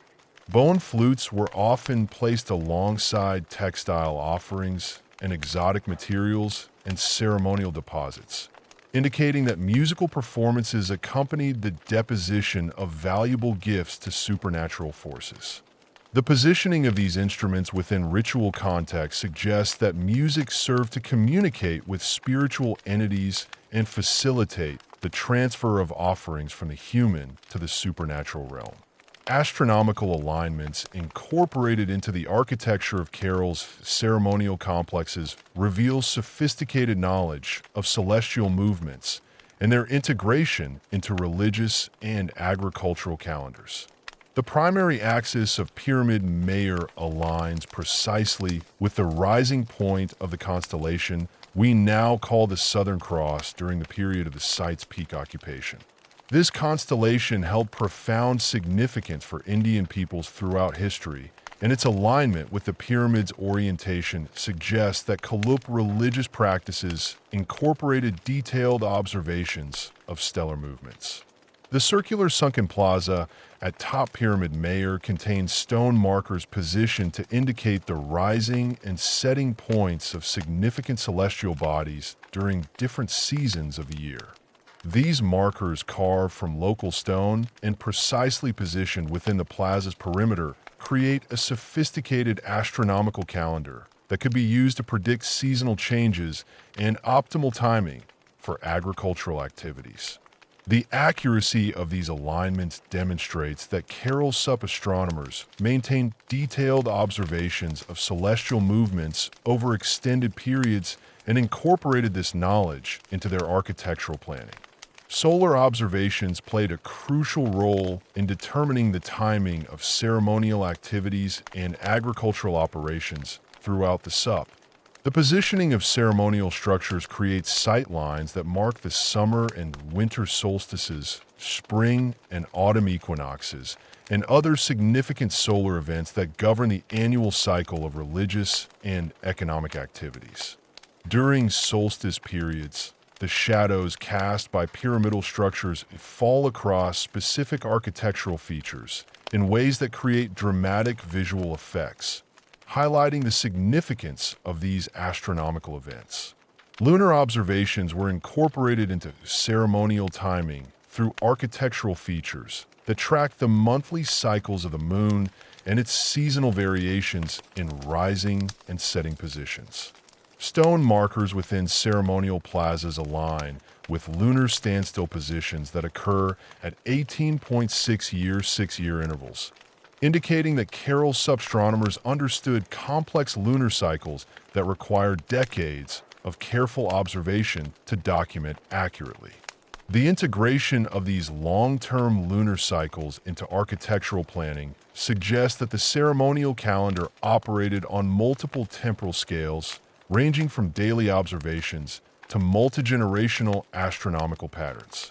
The ceremonial calendar that governed religious activities throughout the Corral sub-region synchronized astronomical observations with agricultural cycles and seasonal resource availability.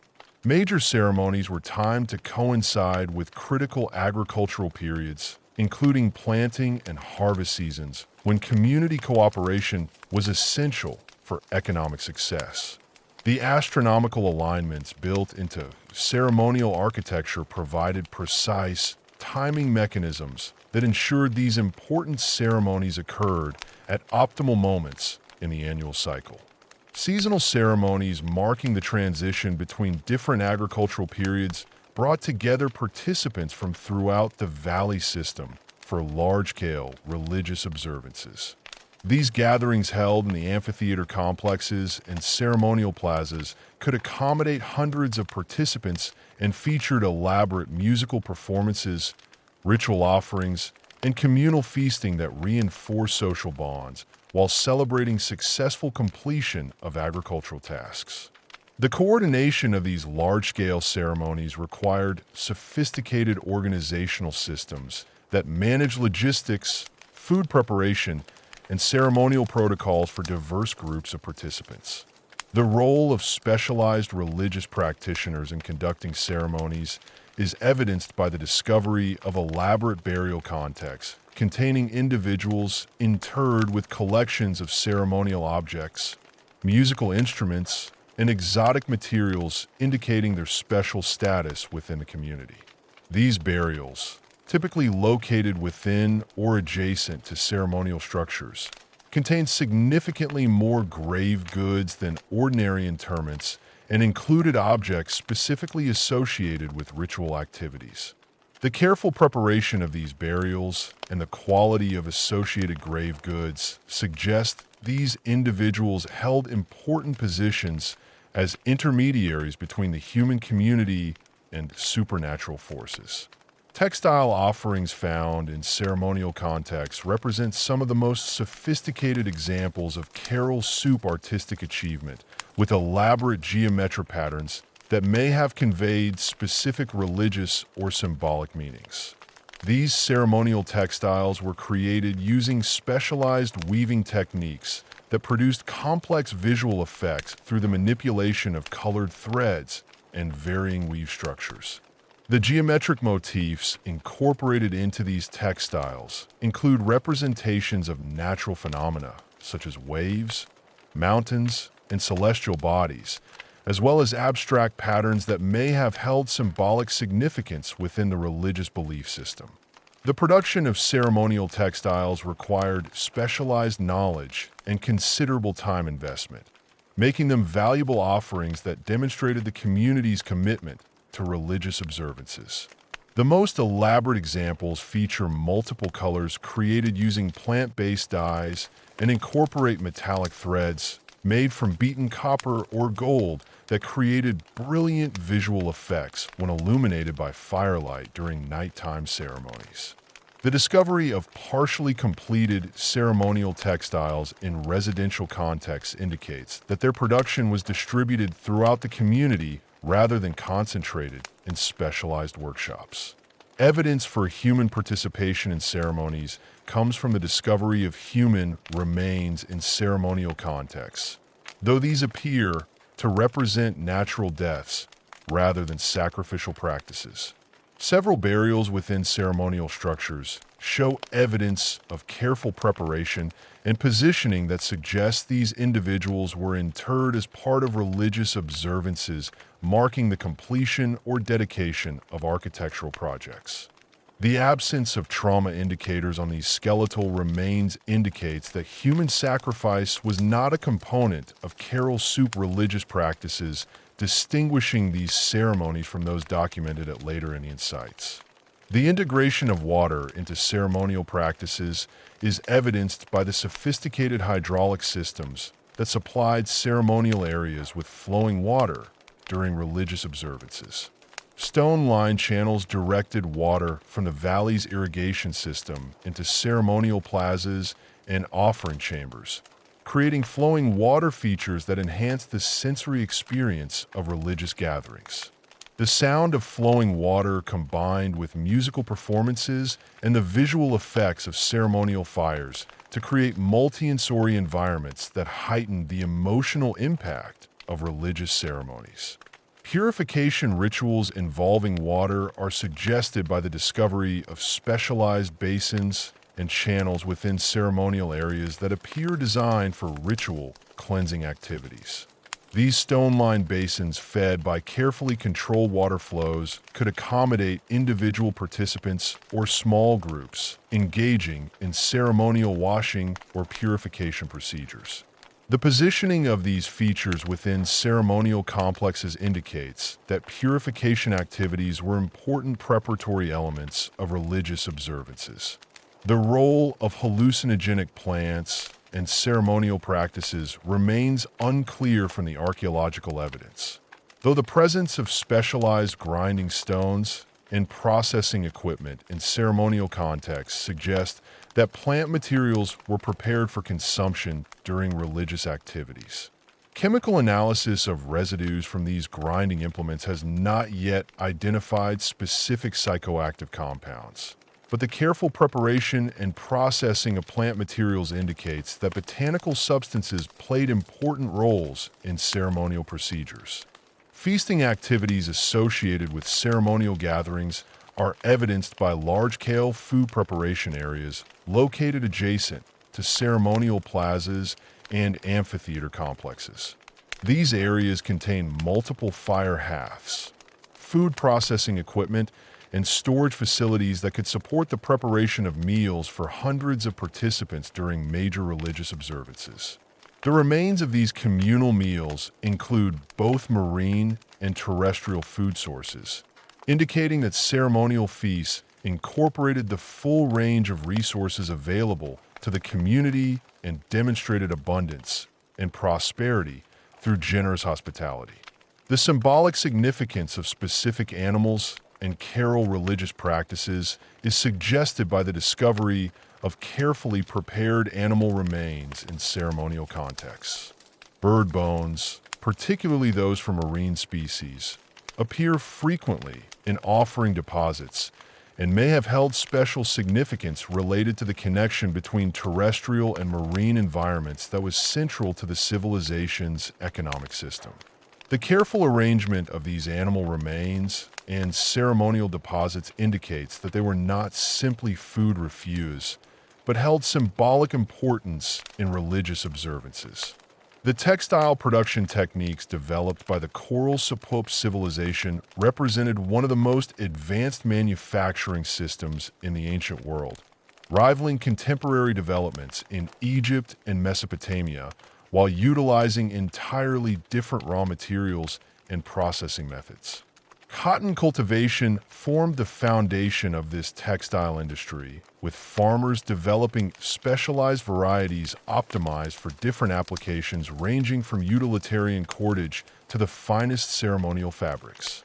The cultivation process began with careful seed selection from plants displaying superior fiber characteristics, including length, strength, and natural coloration that would influence the final textile products. The agricultural techniques employed for cotton production required sophisticated understanding of plant biology and environmental management. Farmers prepared specialized growing beds using mixtures of rivers, composted organic matter, and carefully processed marine fertilizers that provided optimal growing conditions for cotton plants. The timing of planting coincided with seasonal water availability, while careful irrigation management ensured consistent moisture levels throughout the growing season without creating waterlogged conditions that would compromise plant health and fiber quality. Harvesting cotton required precise timing to maximize fiber quality and yield. Workers monitored individual plants to identify optimal picking times when cotton bolls had fully opened, but before exposure to moisture or excessive handling could damage the delicate fibers. The harvesting process involved careful hand picking that preserved fiber length and prevented contamination with plant debris that would compromise spinning quality. Different cotton varieties were harvested separately to maintain distinct fiber characteristics needed for specific textile applications. The processing of harvested cotton involved multiple stages of cleaning, combing, and preparation that transformed raw cotton bolls into spinable fibers. Workers used wooden tools with carefully shaped teeth to separate cotton fibers from seeds without damaging the delicate strands. This ginning process required considerable skill to maintain fiber integrity while achieving complete seed removal. The clean cotton was then combed using implements made from thorns, bone, or carved wood that aligned the fibers and removed any remaining debris or short fibers that would create weak points in spun thread. Spinning techniques developed by corral super textile workers produced threads of remarkable consistency and strength using simple but effective equipment. Spindles carved from stone, bone, or dents would provide the weighted rotation necessary to twist cotton fibers into continuous threads. The shape and weight of these whorls were carefully calculated to produce specific thread characteristics, with heavier whorls creating stronger threads suitable for structural applications and lighter whorls producing fine threads for detailed weaving work. The spinning process itself required considerable skill and experience to produce consistent thread quality. Spinners drew out cotton fibers while simultaneously twisting them around the rotating spindle, creating continuous threads whose strength depended on the proper balance of fiber alignment, twist rate, and tension control. Master spinners could produce threads so fine and consistent that finished textiles displayed perfectly uniform textures despite being created entirely through hand processes without mechanical aids. Thread preparation for weaving involved additional processing steps that optimized the material for specific textile applications. Threads intended for structural elements like warp yarns were subjected to additional twisting that increased their strength and dimensional stability. Decorative threads received specialized treatments, including sizing with plant-based compounds that improved their handling characteristics during weaving. Some threads were pre-treated with mant that would enhance dye uptake during later coloring processes. Dyeing techniques employed a sophisticated understanding of plant chemistry and color theory that produced vibrant permanent colors from local botanical resources. Dye plants were cultivated specifically for textile production with different species, providing distinct color ranges and fastness characteristics. Red dyes came from various plant sources, including certain tree barks and root materials that were processed through careful extraction and concentration procedures. Yellow dyes were obtained from specific flowers and leaves that required precise timing of harvest and processing to achieve optimal color intensity. The dyeing process involved multiple stages of preparation, application, and setting that required careful control of temperature, pH, and timing to achieve consistent results. Textile workers prepared dye baths using ceramic vessels heated over controlled fires with water temperatures maintained within specific ranges that optimized dye penetration without damaging cotton fibers. Moderning procedures using mineral-rich plant materials ensured that dyes would bond permanently with cotton fibers and resist fading from sunlight exposure or washing. Complex geometric patterns were created through sophisticated dyeing techniques that produced multicolored designs within individual textile pieces. Resist dyeing methods involved binding or covering portions of threads or fabrics to prevent dye penetration in specific areas, creating patterns when the resist materials were removed after dyeing.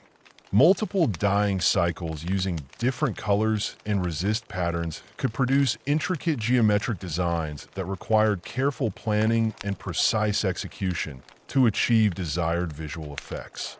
Weaving technology at corral represented one of the most advanced textile production systems developed anywhere in the ancient world. Loom construction utilized wooden frames and tensioning systems that maintained precise warp thread alignment, while allowing weavers to create complex patterns through controlled manipulation of weft threads. The largest looms could accommodate textiles measuring several meters in width and length, requiring coordinated effort from multiple weavers working simultaneously on different sections of the same textile. Basic weave structures included plain weave, twill, and tapestry techniques that created different textile characteristics suitable for various applications. Plain wave produced strong, durable fabrics used for everyday clothing and utilitarian applications. Twill weaving created diagonal patterns and enhanced drape characteristics that were preferred for ceremonial garments and decorative applications. Tapestry techniques allowed weavers to create pictorial designs and complex geometric patterns by varying weft colors and densities within individual textile pieces. Advanced weaving techniques produced textiles with three-dimensional textures and complex structural characteristics that demonstrated remarkable technical sophistication. Supplementary weft techniques added decorative elements to basic weave structures without compromising the textile structural integrity. Double cloth weaving created textiles with different patterns on each side, allowing for reversible garments and ceremonial textiles that could display different designs depending on viewing angle and lighting conditions. The production of fishing nets represented a specialized application of textile technology that required precise engineering to create functional tools for marine resource exploitation. Net construction involved calculating mesh sizes, tensile strength requirements, and overall dimensions that would optimize fishing effectiveness for specific target species. Different net designs were developed for various fishing techniques, including cast nets for individual fishermen and large seine nets that required coordinated operation by multiple crew members. Net manufacturing required specialized knotting techniques that created secure connections between individual cordage elements while maintaining flexibility and strength under the stresses of marine use.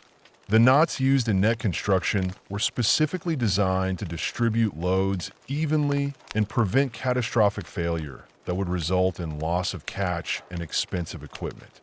Master net makers developed standardized knot patterns and spacing systems that ensured consistent quality and performance characteristics across different net products. Rope and cordage production utilized cotton fibers processed specifically for strength and durability applications. Heavy-duty ropes were constructed by twisting multiple strands of strong thread into progressively larger cordage elements, with each stage of the process adding strength while maintaining flexibility. The largest ropes produced at Corral were capable of supporting substantial loads and were used in construction projects, transportation activities, and maritime operations that required reliable load-bearing capabilities. Tool technology at Carroll Soupy sites demonstrates sophisticated understanding of material properties and functional design principles that maximized effectiveness while utilizing locally available raw materials. Stone tool production employed a variety of rock types selected for specific applications based on their hardness, fracture characteristics, and availability. Basalt and other volcanic rocks were preferred for grinding implements because their vesicular texture created effective abrasive surfaces for food processing. Harder stones like quartzite and CH were used for cutting implements that required sharp, durable edges. Knapping techniques for producing chipped stone tools followed sophisticated reduction sequences that maximized the utility obtained from each piece of raw material. Toolmakers understood the fracture mechanics of different stone types and could predict how force application would propagate through rock masses to produce desired flake characteristics. Core preparation techniques created platforms for controlled flake removal, while pressure flaking allowed for precise edge, shaping, and tool finishing that optimized functional performance. Groundstone tool production involved entirely different manufacturing techniques that shaped tools through abrasion rather than fracturing. Grinding stones, mortars, and pestle were shaped through prolonged abrasion using progressively finer abrasive materials that created smooth, precisely formed surfaces optimized for specific food processing tasks. The largest grinding stones required weeks of labor to complete and represented significant investments in tool production that created valuable, long-lasting implements for community use. Bone tool technology utilized skeletal remains from marine mammals, birds, and terrestrial animals to create specialized implements that took advantage of bone's unique material properties. Bone needles were carved from long bones that provided straight, dense material suitable for piercing applications. The production process involved careful splitting of bones along natural grain lines, followed by grinding and polishing that created smooth, sharp points capable of penetrating textile materials without causing damage to surrounding fibers. Fish hooks carved from bone demonstrated sophisticated understanding of functional design and hydrodynamics that maximized fishing effectiveness. Different hook designs were developed for specific fishing applications with variations in size, shape, and barb configuration that optimized performance for different fish species and fishing techniques. The manufacturing process required precise carving that created strong, sharp hooks while maintaining the curved shape necessary for effective fish capture. Wooden tool production utilized various tree species obtained through trade networks connecting the valley to highland forest resources. Different wood types were selected for specific applications based on their strength, workability, and durability characteristics. Hardwoods were preferred for tools requiring strength and wear resistance, while softer woods were used for applications requiring detailed carving or specialized shaping. Toolmakers understood wood grain orientation and could orient their tools to maximize strength along stress-bearing axes. Engineering achievements in construction technology demonstrate remarkable innovation in adapting building techniques to local environmental conditions, particularly the frequent seismic activity that characterizes the coastal Peruvian region. The Shikra construction technique represented a revolutionary approach to earthquake-resistant building that utilized flexible materials and distributed load-bearing systems to create structures capable of withstanding significant ground movement without catastrophic failure. The engineering principles underlying sheet construction involved understanding how different materials respond to dynamic loading conditions created by earthquake motion. Reed bags filled with stones created flexible structural elements that could deform under stress without losing their load-bearing capacity. The interlocking arrangement of these bags distributed structural loads across wide areas, preventing the concentration of stresses that could cause sudden structural failure during seismic events. Foundation engineering at Corral involved sophisticated site preparation techniques that created stable building platforms despite challenging soil conditions. Builders excavated building areas to remove unstable surface materials and create level platforms on consolidated subsoils. Stone foundations were constructed using carefully fitted blocks that distributed building loads evenly while providing stable bases for superstructure construction. Drainage systems integrated into foundation designs prevented water accumulation that could undermine structural stability. Wall construction techniques utilized local stone materials arranged in patterns that maximized structural strength while accommodating the thermal expansion and seismic movement that affected all buildings in the region. Walls were constructed without mortar, relying instead on careful stone selection and fitting that created stable structures through friction and weight distribution. The absence of rigid mortar joints allowed walls to flex during earthquakes without developing the cracks that would compromise structural integrity and more construction. Architectural augmentation at Carroll sites demonstrates sophisticated artistic sensibilities combined with technical skill in working various materials to create decorative elements that enhance the visual appeal of buildings while maintaining structural functionality. Stone carving techniques produced geometric patterns and representational designs that decorated wall surfaces, doorways, and other architectural features. These carved elements were integrated into structural systems rather than applied as superficial decoration, ensuring that artistic elements contributed to rather than compromise building performance. Clay figurines recovered from Carol sites represent sophisticated artistic traditions that utilize ceramic technology for creative expression rather than utilitarian applications. These figurines display remarkable attention to detail in representing human forms, clothing, and ornamental elements that provide insights into personal appearance, social customs, and artistic conventions of Carol subsociety. The modeling techniques used to create these figurines demonstrate advanced understanding of clay properties and firing procedures that produce durable, detailed artistic objects. Carved gourd decoration represents another important category of artistic expression that transformed utilitarian containers into aesthetically sophisticated objects that serve both practical and ceremonial functions.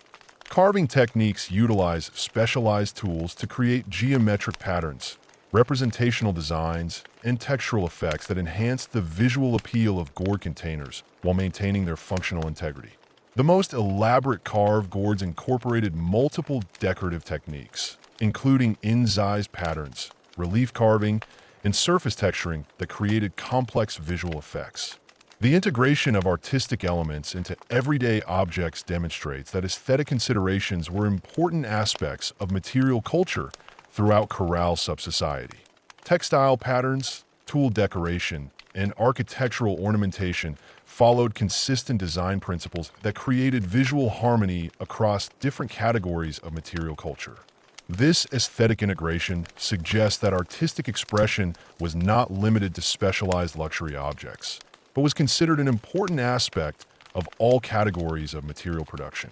The excavation of residential compounds across Corral and its satellite settlements reveals a complex social hierarchy that manifested through differential access to living spaces, material goods, and burial treatments.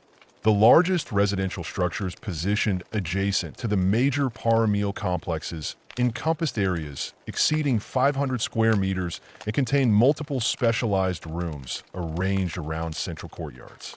These elite compounds featured stone-lined storage chambers, elevated sleeping platforms, and dedicated workshop areas equipped with the finest textile production tools and imported raw materials. The walls of these structures displayed superior construction techniques, with carefully selected stones fitted together with remarkable precision and finished with multiple layers of fine clay plaster that created smooth, durable surfaces.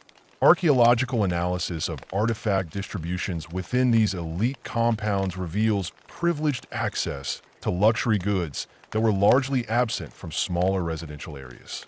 Spondylus shells from tropical Pacific waters, obsidian blades from highland sources, and elaborately decorated textiles appear in significantly higher concentrations within the largest residential structures. The inhabitants of these compounds possess collections of bone flutes, carved stone ornaments, and exotic minerals that represented substantial investments in non-essential goods. Storage areas within elite compounds contained large quantities of finished cotton textiles, processed foods, and raw materials that exceeded immediate household needs, suggesting these residents controlled surplus production and redistribution networks. The intermediate residential compounds, ranging from 200 to 400 m, housed what appears to have been a substantial middle stratum of society that included skilled craftspeople, specialized producers, and administrative personnel. These structures featured well-constructed stone walls and organized interior layouts, though they lack the architectural refinements and exotic materials found in elite compounds. The artifact assemblages from these intermediate residences include high-quality, locally produced goods, moderate quantities of imported materials, and specialized tools indicating their inhabitants' roles in textile production, food processing, and craft manufacturing activities.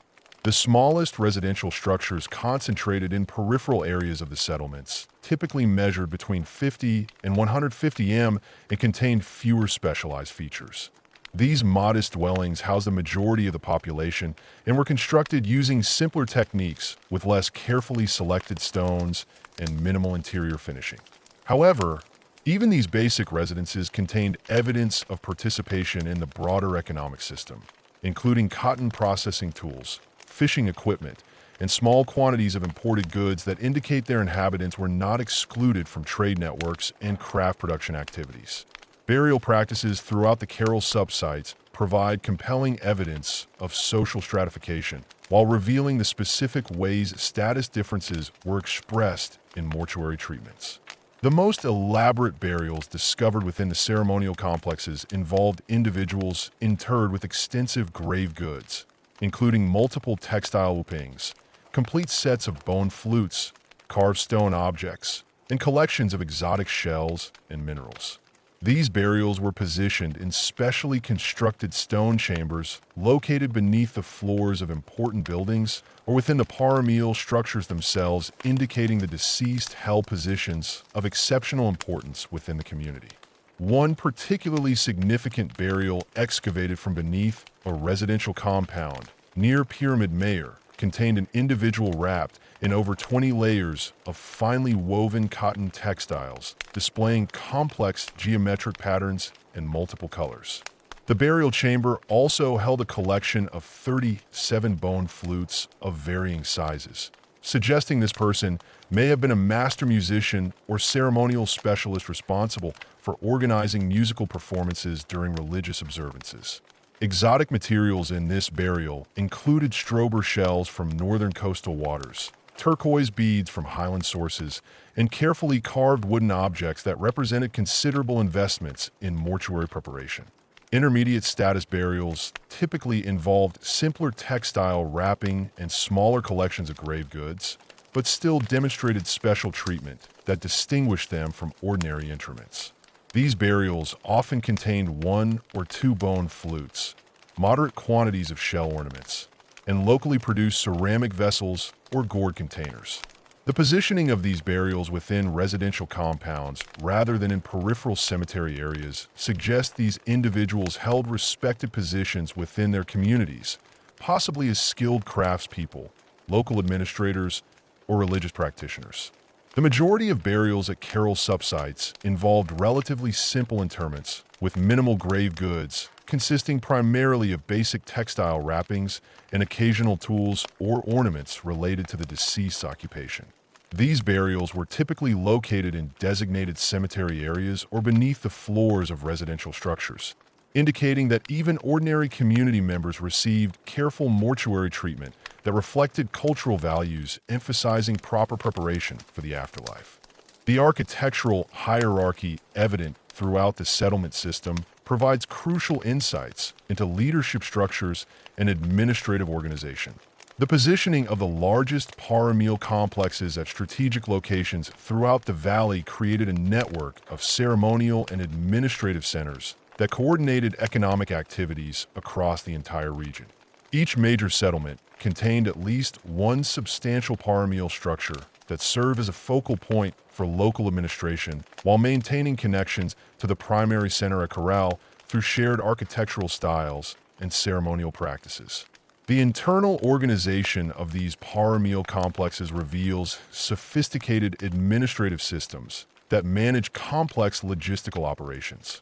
Storage chambers within the structures contain standardized ceramic vessels, textile containers, and gourd receptacles that held various categories of goods, including processed foods, raw materials, and finished products.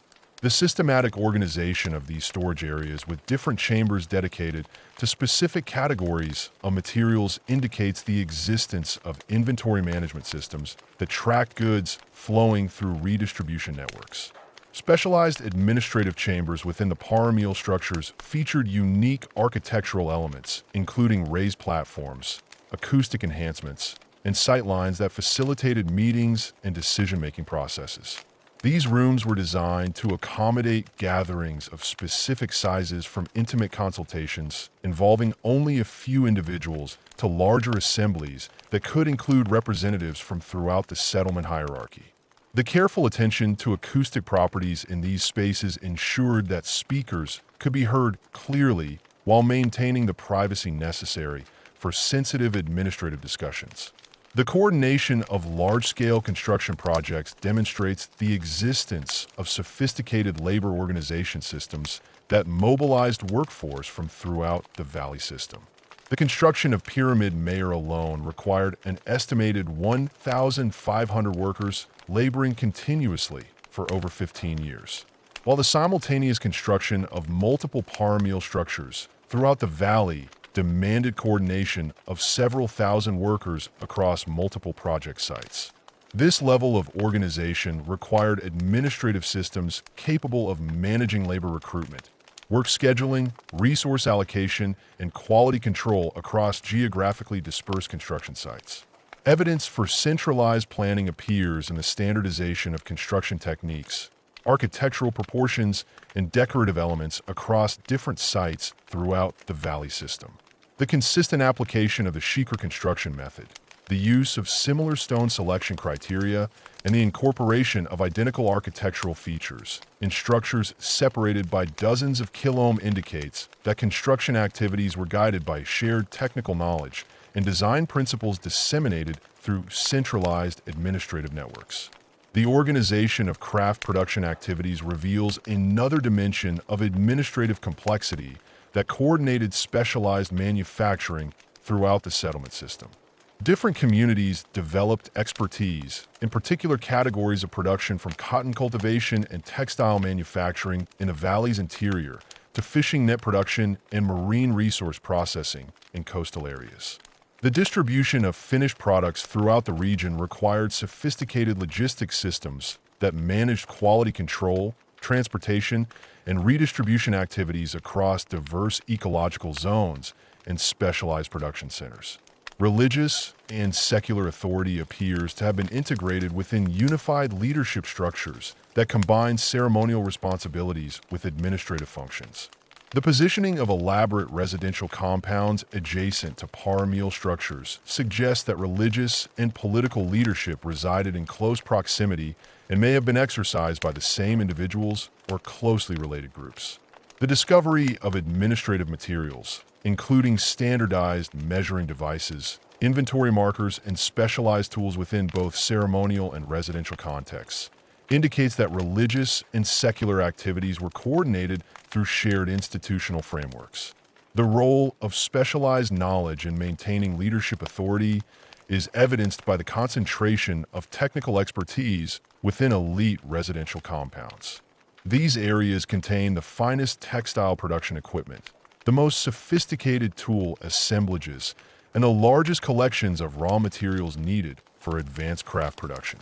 The inhabitants of these compounds appear to have controlled access to specialized knowledge, including advanced weaving techniques, astronomical observations, and engineering principles that were essential for coordinating large-scale construction projects and maintaining the complex infrastructure systems that supported urban life. Trade network administration required sophisticated diplomatic and commercial skills that managed relationships with communities throughout the Andean region.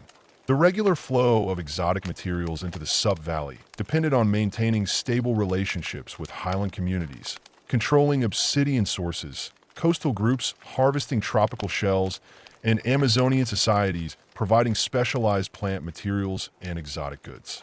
The coordination of these diverse trading relationships required individuals with detailed knowledge of regional geography, cultural practices, and commercial protocols that governed interregional exchange activities. The absence of fortifications and defensive architecture throughout the Carol subtle system indicates that conflict resolution operated through institutional mechanisms rather than military force. The investment of enormous resources in ceremonial architecture and public works projects suggests that leadership authority derived from the ability to organize community cooperation and coordinate collective activities rather than from control of armed forces or defensive capabilities. This pattern distinguishes Carol sub-governance from contemporary civilizations in other regions where military leadership and defensive architecture played central roles in maintaining political authority. Social control mechanisms appear to have operated through community participation in shared labor projects, ceremonial activities, and economic networks that created interdependencies between different social groups and geographic communities. The organization of large-scale construction projects required cooperation between elite administrators, skilled craftspeople, and general laborers in ways that created shared investments in community success. Similarly, the complex trade networks that supplied essential materials and luxury goods created economic relationships that encouraged peaceful cooperation rather than conflict between different communities. The integration of astronomical observations into architectural planning and ceremonial timing provided another mechanism for legitimizing leadership authority through demonstration of specialized knowledge. Leaders who could accurately predict seasonal changes, optimal planning times, and ceremonial occasions through understanding of celestial movements possessed valuable expertise that benefited entire communities. The incorporation of these astronomical alignments into permanent architectural features created lasting monuments to leadership competence that reinforced authority across multiple generations. Dispute resolution systems likely operated through community assemblies and ceremonial gatherings that brought together representatives from different social groups and geographic areas. The amphitheater complexes found throughout the settlement system were designed to accommodate large gatherings where community issues could be discussed and resolved through collective decision-making processes. The acoustic properties of these spaces ensured that all participants could hear discussions clearly, while the formal architectural setting reinforced the importance and legitimacy of collective decision-making procedures. The redistribution of goods through ceremonial exchanges and community feasts created opportunities for demonstrating leadership generosity while reinforcing social relationships across different status groups. Leaders who could organize elaborate ceremonies featuring abundant food, high-quality textiles, and exotic materials demonstrated their ability to manage complex economic networks while providing tangible benefits to community members. These ceremonial distributions created expectations of reciprocal support that bound communities together through networks of mutual obligation and shared benefit. The climatic conditions that had initially favored the emergence of the Carol subcivilization began to shift dramatically around 2200 BC, marking the beginning of environmental challenges that would test the resilience and adaptability of these ancient communities. Paleoclimatic evidence from ice cores, marine sediments, and archaeological deposits indicates that the late Pressuramic period witnessed significant changes in precipitation patterns, temperature fluctuations, and oceanic conditions that directly impacted agricultural productivity and marine resource availability throughout the coastal Peruvian region. The most significant climatic shift involved a gradual reduction in precipitation levels that affected the reliability of the sub's water flow and compromised the extensive irrigation systems that had sustained intensive agriculture throughout the valley. Sediment analysis from the river's ancient channels reveals decreasing water volumes beginning around 2300 BC, with the most severe reductions occurring between 2100 and 1900 BC. This hydrological stress forced communities to implement increasingly sophisticated water conservation measures and modify their agricultural practices to maintain food security under deteriorating environmental conditions. Archaeological evidence from this period shows clear adaptations in agricultural infrastructure designed to maximize water use efficiency and maintain crop production despite reduced river flow. Farmers constructed additional water storage facilities, including stone-lined reservoirs and underground systems that captured and preserved water during brief periods of higher flow. These storage systems incorporated sophisticated engineering features, including settling basins that remove sediment from stored water and distribution channels that minimized evaporation losses during water transport to agricultural fields. The modification of existing irrigation networks involved the construction of more efficient water delivery systems that reduce losses through seepage and evaporation. Engineers lined existing earthen canals with stone slabs and clay-based sealants that prevented water loss while maintaining adequate flow rates to distant agricultural areas. New distribution systems incorporated adjustable gates and flow control structures that allowed precise allocation of limited water resources among competing agricultural uses, ensuring that the most productive fields received adequate irrigation while less productive areas were abandoned or converted to drought-resistant crops. Crop selection strategies adapted to changing moisture availability through the increased cultivation of drought-tolerant varieties and the gradual abandonment of water-intensive crops that could no longer be sustained under reduced irrigation conditions. Cotton cultivation, which had formed the foundation of the valley's textile industry and trade networks, was concentrated in the most favorable growing areas, while marginal fields were converted to other uses or abandoned entirely. Archaeological evidence shows increased reliance on hardy root crops and drought-resistant grains that could produce acceptable yields under stressed growing conditions. The development of dry farming techniques allowed communities to maintain agricultural production in areas where irrigation was no longer feasible due to water scarcity.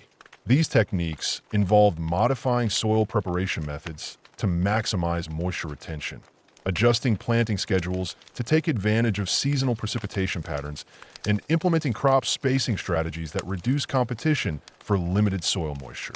Terrace fields on hillsides were modified with stone mulches and organic amendments that improved water retention while preventing soil erosion during occasional heavy rainfall events. Marine environmental changes during this period created additional challenges for coastal communities that depended on ocean resources for protein and trade goods.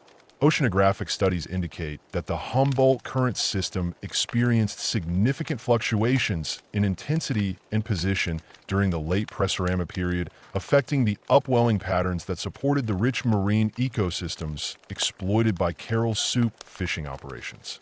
These changes reduced the abundance and predictability of anchovy and sardine populations that had provided the foundation for large-scale fishing activities and trade relationships with inland communities.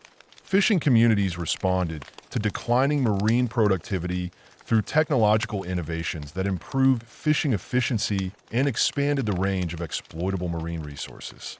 Archaeological evidence shows the development of new net designs optimized for capturing different fish species and the construction of larger, more seaworthy watercraft capable of operating in more distant waters where fish populations remained abundant. Coastal settlements expanded their processing facilities to handle a more diverse range of marine species while developing preservation techniques that maximize the storage life of processed fish products. The diversification of marine resource exploitation included increased emphasis on shellfish collection, seaweed harvesting, and marine mammal hunting that supplemented declining fish catches. Specialized tools for shellfish processing appear in greater numbers during this period. While evidence of seaweed processing facilities indicates communities were exploiting previously underutilized marine resources, the development of more sophisticated hunting equipment and techniques allowed coastal communities to target marine mammals that provided both protein and valuable raw materials for tool production and trade. Natural disasters posed recurring challenges that tested the resilience of coral soup-up communities and their ability to recover from catastrophic events. The geological instability of the coastal Peruvian region generated frequent earthquakes that damaged infrastructure and disrupted community life. While periodic flooding events and prolonged droughts created additional stresses that required coordinated community responses, archaeological evidence from multiple sites throughout the valley system documents the impacts of these natural disasters and reveals the sophisticated recovery strategies developed by affected communities. Earthquake damage is clearly visible in the archaeological record through the collapse patterns of structures, the displacement of architectural elements, and the evidence of subsequent repair and reconstruction activities. The flexible sheet construction technique that characterized corral subarchitecture proved remarkably effective at minimizing earthquake damage, with most structures surviving seismic events that would have destroyed more rigid building types. However, even earthquake-resistant construction required periodic maintenance and repair that demanded significant community resources and coordinated labor efforts. The community response to earthquake damage involved sophisticated triage systems that prioritize repair activities based on functional importance and available resources. Critical infrastructure, including water management systems, storage facilities, and ceremonial structures, received immediate attention, while residential repairs were undertaken according to established protocols that ensured equitable access to community labor and materials. Archaeological evidence indicates that earthquake repairs were often accompanied by improvements to original construction that incorporated lessons learned from structural failures and enhanced the earthquake resistance of rebuilt structures. Flood events, though less frequent than earthquakes, created catastrophic damage that required extensive community mobilization for recovery efforts. Paleoenvironmental evidence indicates that the coastal region experienced several major flooding episodes during the late Preceramic period caused by combinations of heavy rainfall, river overflow, and coastal storm surge that inundated large areas of agricultural land and damaged urban infrastructure. The recovery from these flood events required coordinated efforts to clear debris, repair damaged irrigation systems, and restore agricultural productivity in affected areas. Flood recovery strategies involve the construction of improved drainage systems that could handle large volumes of runoff water while protecting critical infrastructure from future flooding events. Communities built elevated storage facilities and relocated essential activities to higher ground that would remain accessible during flood conditions. Agricultural recovery involved the restoration of damaged field systems, the replacement of lost topsoil, and the replanting of destroyed crops using seed stocks maintained in protected storage facilities.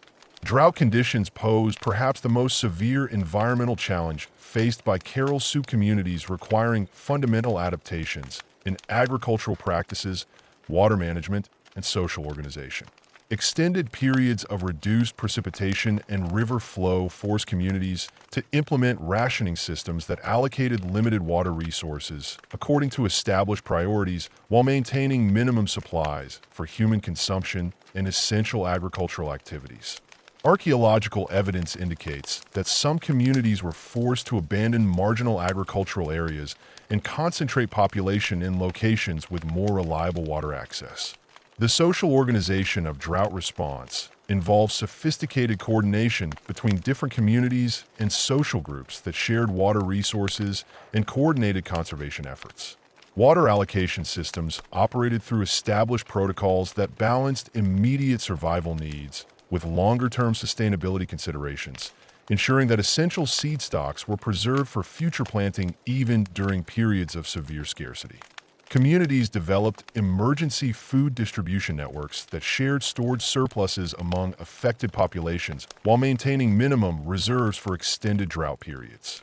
Resource management strategies evolved throughout the occupation period to address the cumulative impacts of environmental stress and natural disasters, while maintaining the complex economic and social systems that characterize Carol sub-civilization.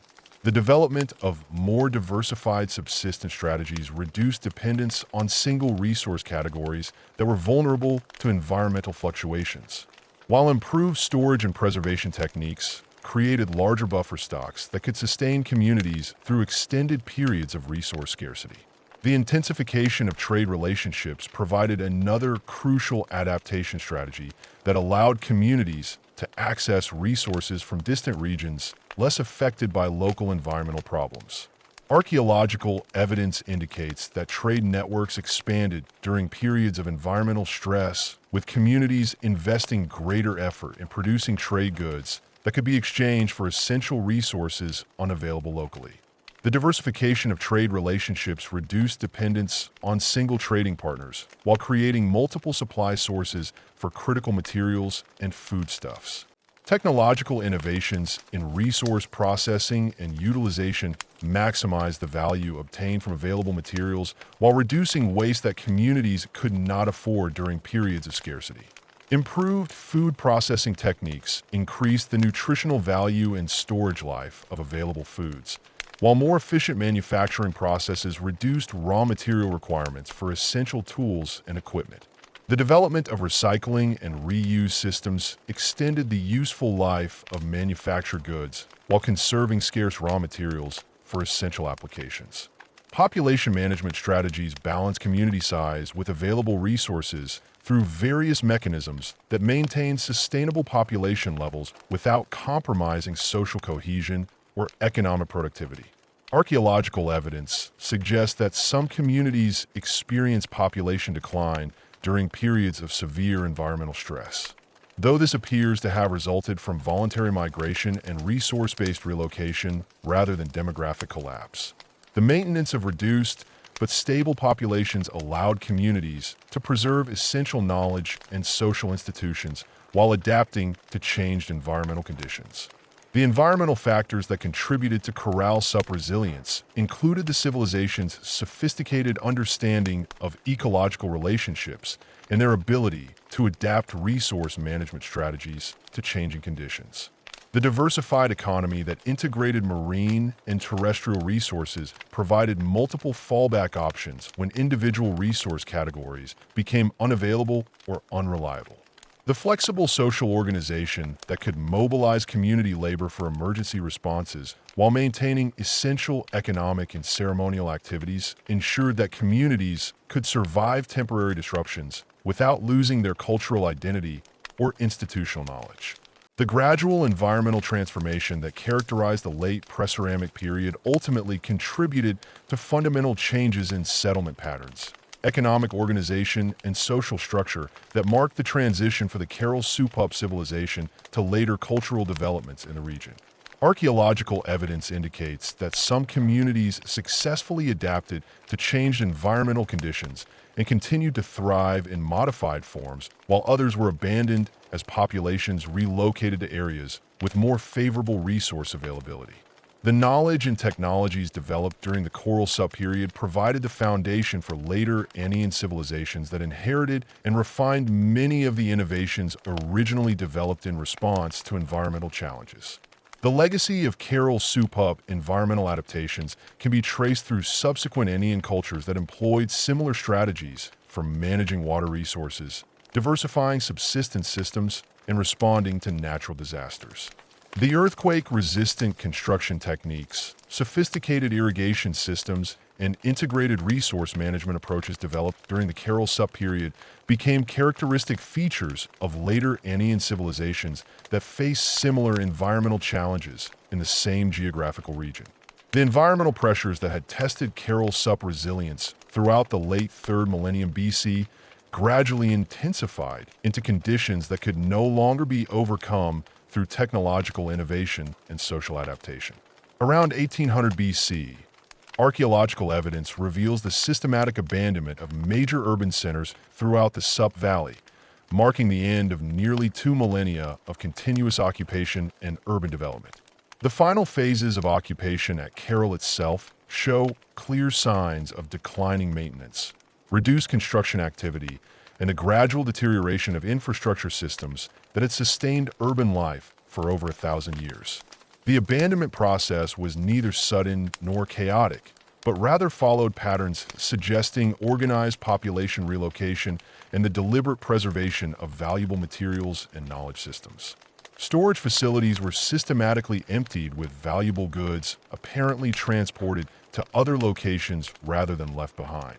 Architectural elements, including carved stones, wooden beams, and metal objects, were carefully removed from buildings, indicating that departing populations intended to reuse these materials in new settlements.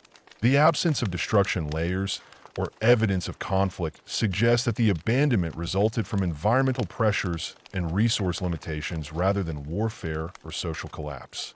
Several interconnected factors contributed to the civilization's decline with climate change, serving as the primary driver of environmental degradation that ultimately made large-scale urban occupation unsustainable. The progressive reduction in precipitation that had begun around 2200 BC continued throughout the 2nd millennium, reducing the Sup's flow to levels that could no longer support the extensive irrigation systems required for intensive agriculture. Paleoclimatic data indicates that annual precipitation levels dropped by approximately 40% compared to peak occupation periods, while increased temperature variability created additional stress on agricultural systems already struggling with water scarcity.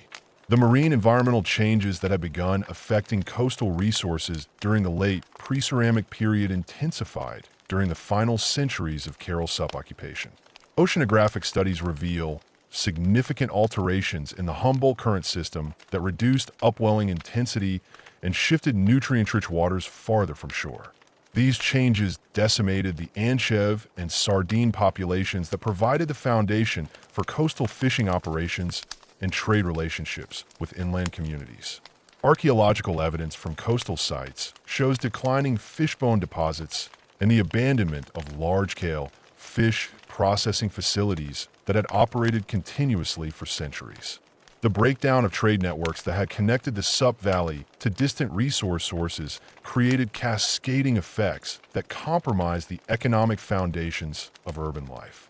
Highland communities controlling obsidian sources and other essential materials apparently experienced their own environmental pressures that reduced their ability to maintain regular trade relationships with coastal settlements.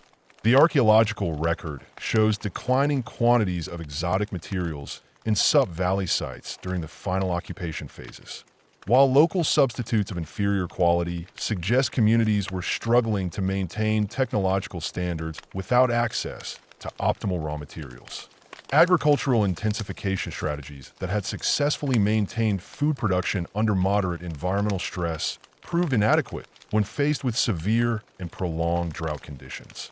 The terrace fields and sophisticated irrigation systems that had supported dense populations required constant maintenance and adequate water supplies that were no longer available.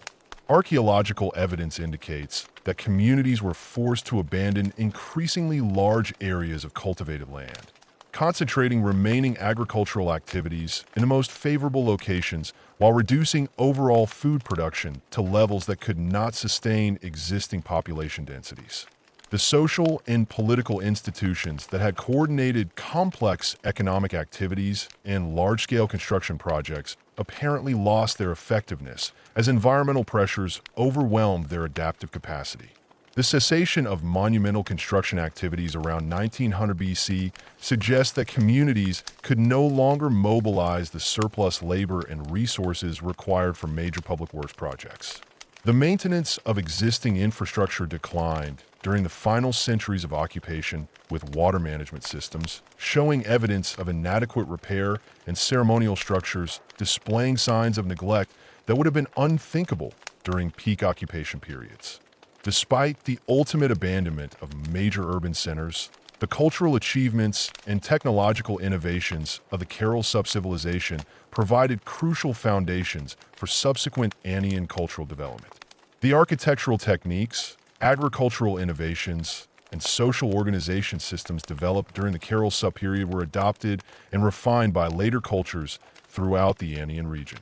The anti-seismic construction methods pioneered at Corral became standard practice for monumental architecture throughout the earthquake-prone Andean region, while the sophisticated irrigation technologies developed in the Sup Valley influenced water management systems constructed by later civilizations.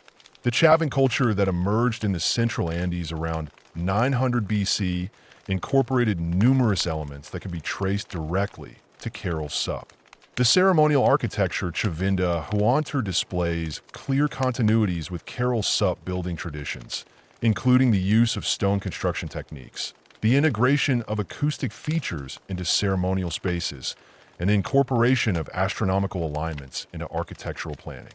The sophisticated textile traditions that characterize Chavan material culture built upon weaving techniques and design principles, first developed during the Carol Sup period, while the complex iconographic systems employed in Chavart show conceptual relationships with symbolic traditions documented at earlier sites. The Macha civilization that flourished along Peru's northern coast between 100 and 700 AD demonstrated clear technological and cultural continuities with Corral Sup innovations. The elaborate irrigation systems that supported Mocha agriculture employed engineering principles first developed in the Sup Valley, including the use of stone line channels, sophisticated flow control mechanisms, and integrated drainage systems that managed water resources across entire valley systems. The Moche mastery of textile production, including their development of some of the world's finest cotton fabrics, built directly upon the technological foundations established by Coral Sapup weavers nearly 3 millennia earlier. The maritime technologies that enabled Moche fishing and trade operations incorporated innovations first developed by Coral Sapup coastal communities. The design of fishing nets, the construction of ocean-going watercraft, and the technique for processing and preserving marine resources all showed clear connections to earlier traditions. The Moche expansion of these technologies to support larger-scale fishing operations and more extensive trade networks demonstrated the continuing relevance of Coral Sup innovations for later Indian societies facing similar environmental challenges and economic opportunities. The Inca Empire that dominated the Indian region from the 13th to 16th centuries AD represented the culmination of technological and organizational developments that began during the Coral Sup period.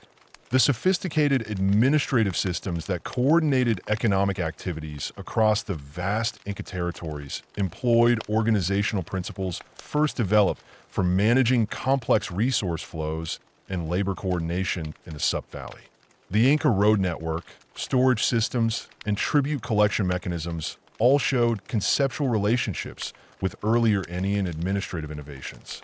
Inca agricultural technologies, including their mastery of terrace farming, sophisticated irrigation systems, and high-altitude crop cultivation techniques, built upon foundations established during the Coral Sup period. The Inca understanding of soil management, water conservation, and crop selection strategies incorporated knowledge systems that have been refined over millennia of Andean agricultural development. The ability of Inca engineers to construct massive agricultural terraces and irrigation networks throughout the challenging Andean terrain demonstrated the continuing evolution of technologies first developed by Coral Sup farmers and engineers. The architectural achievements of the Inca Empire, including their construction of earthquake-resistant buildings using precisely fitted stone blocks, represented the culmination of engineering traditions that began with Coral Sup. The sophisticated understanding of seismic engineering that allowed Inca builders to construct massive stone structures capable of withstanding major earthquakes, built directly upon the flexible construction techniques first developed at Corral. The integration of astronomical observations into Inca architectural planning continued traditions established nearly 4 millennia earlier in the Sup. The rediscovery of Coral in the modern era began with preliminary investigations conducted by archaeologist Paul Kosak in 1948. But the site's true significance remained unrecognized for nearly half a century. Early visitors noted the presence of large earth mounds and stone structures, but the absence of pottery and other typical markers of complex civilization led most researchers to dismiss the site as relatively unimportant. The arid coastal environment that had preserved organic materials so effectively also obscured the site's architectural features under centuries of wind-blown sand and debris accumulation. Ruth Shade's systematic investigation of Coral beginning in 1994 revolutionized understanding of early American civilization through rigorous application of modern archaeological methods and scientific dating techniques. Her initial surveys identified the full extent of the urban complex and recognized the sophisticated planning principles that had governed its construction.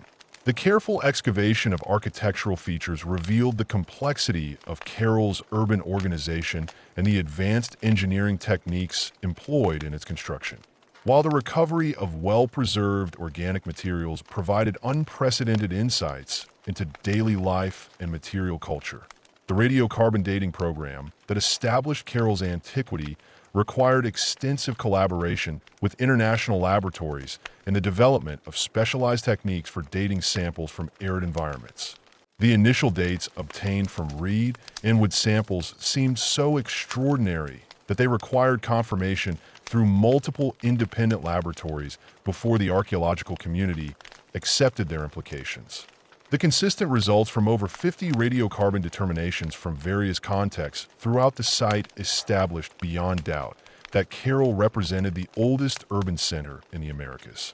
Shade's interdisciplinary approach to Carroll's investigation incorporated specialists in geology, climatology, botany, and other fields to reconstruct the environmental conditions and resource systems that had supported urban life. This collaborative research revealed the sophisticated understanding of ecological relationships that had enabled Carolupe communities to create sustainable urban settlements in one of the world's most challenging environments. The integration of multiple lines of evidence created a comprehensive picture of how complex civilization had emerged and flourished in the Americas millennia earlier than previously thought possible. The international recognition of Carroll's significance culminated in its designation as a UNESCO World Heritage Site in 2009, acknowledging its outstanding universal value as evidence of humanity's earliest urban development in the Americas. The World Heritage designation recognized Carroll as representing an exceptional testimony to the development of human civilization and emphasized its importance for understanding the diverse pathways through which complex societies emerged in different regions of the world. The designation also established international frameworks for protecting and preserving the site for future generations while supporting continued research and public education programs. The conservation challenges facing Carroll require ongoing international cooperation and significant financial resources to protect the site's fragile archaeological remains from environmental degradation and human impacts. The arid climate that preserved organic materials for millennia also creates conditions where exposed archaeological features deteriorate rapidly once excavated. Conservation specialists have developed innovative techniques for stabilizing excavated structures while maintaining their research value and public accessibility. The educational programs developed at Carroll serve thousands of visitors annually while promoting understanding of Peru's ancient heritage and the achievements of indigenous American civilizations. The site museum presents Carroll's discoveries within the broader context of world civilization development, emphasizing the independent achievement of urban complexity in the Americas and its contributions to human cultural evolution. Educational programs for Peruvian students emphasize the sophisticated knowledge systems developed by their ancestors and the continuing relevance of indigenous innovations for addressing contemporary challenges. The ongoing research at Carroll continues to yield new discoveries that refine understanding of early American civilization, while raising new questions about the processes through which complex societies emerge and develop. Recent excavations have revealed additional architectural complexes, expanded the known extent of the urban area, and provided new insights into the specialized activities that supported urban life. Advanced analytical techniques applied to previously excavated materials continue to yield new information about ancient technologies, trade relationships, and social organization. The comparative studies that place Carroll within the broader context of world civilization development have highlighted both the universal aspects of urban emergence and the unique characteristics of American cultural evolution. Carroll's development without pottery, metallurgy, or wheeled transport demonstrates that complex civilization could emerge through entirely different technological pathways than those documented in other regions. The peaceful character of Carroll's super society, evidenced by the absence of fortifications and weapons, suggests alternative models for social organization that achieve complexity through cooperation rather than conflict. The legacy of Carroll's soup-up civilization extends beyond its immediate influence on later Indian cultures to encompass broader contributions to human understanding of social complexity, technological innovation, and environmental adaptation. The sophisticated solutions developed by Carroll's subcommunity for challenges including earthquake-resistant construction, sustainable agriculture in arid environments, and the coordination of complex economic systems provide insights relevant to contemporary global challenges. The demonstration that complex urban civilization could emerge and flourish through peaceful cooperation offers alternative models for human social organization that remain relevant in the modern world. As archaeological investigation continues and new analytical techniques reveal additional aspects of Carroll's soup-up achievement, this ancient civilization's contributions to human cultural evolution become increasingly apparent. The Carol sub-civilization stands as testimony to the remarkable creativity and adaptability of human societies, demonstrating that the path to complex civilization was neither singular nor inevitable, but rather represented one of multiple successful strategies for organizing human communities and managing relationships with challenging environments. The preservation and continued study of Carol ensures that future generations will continue to learn from the achievements of America's first urban civilization and the enduring lessons it provides for understanding human social development.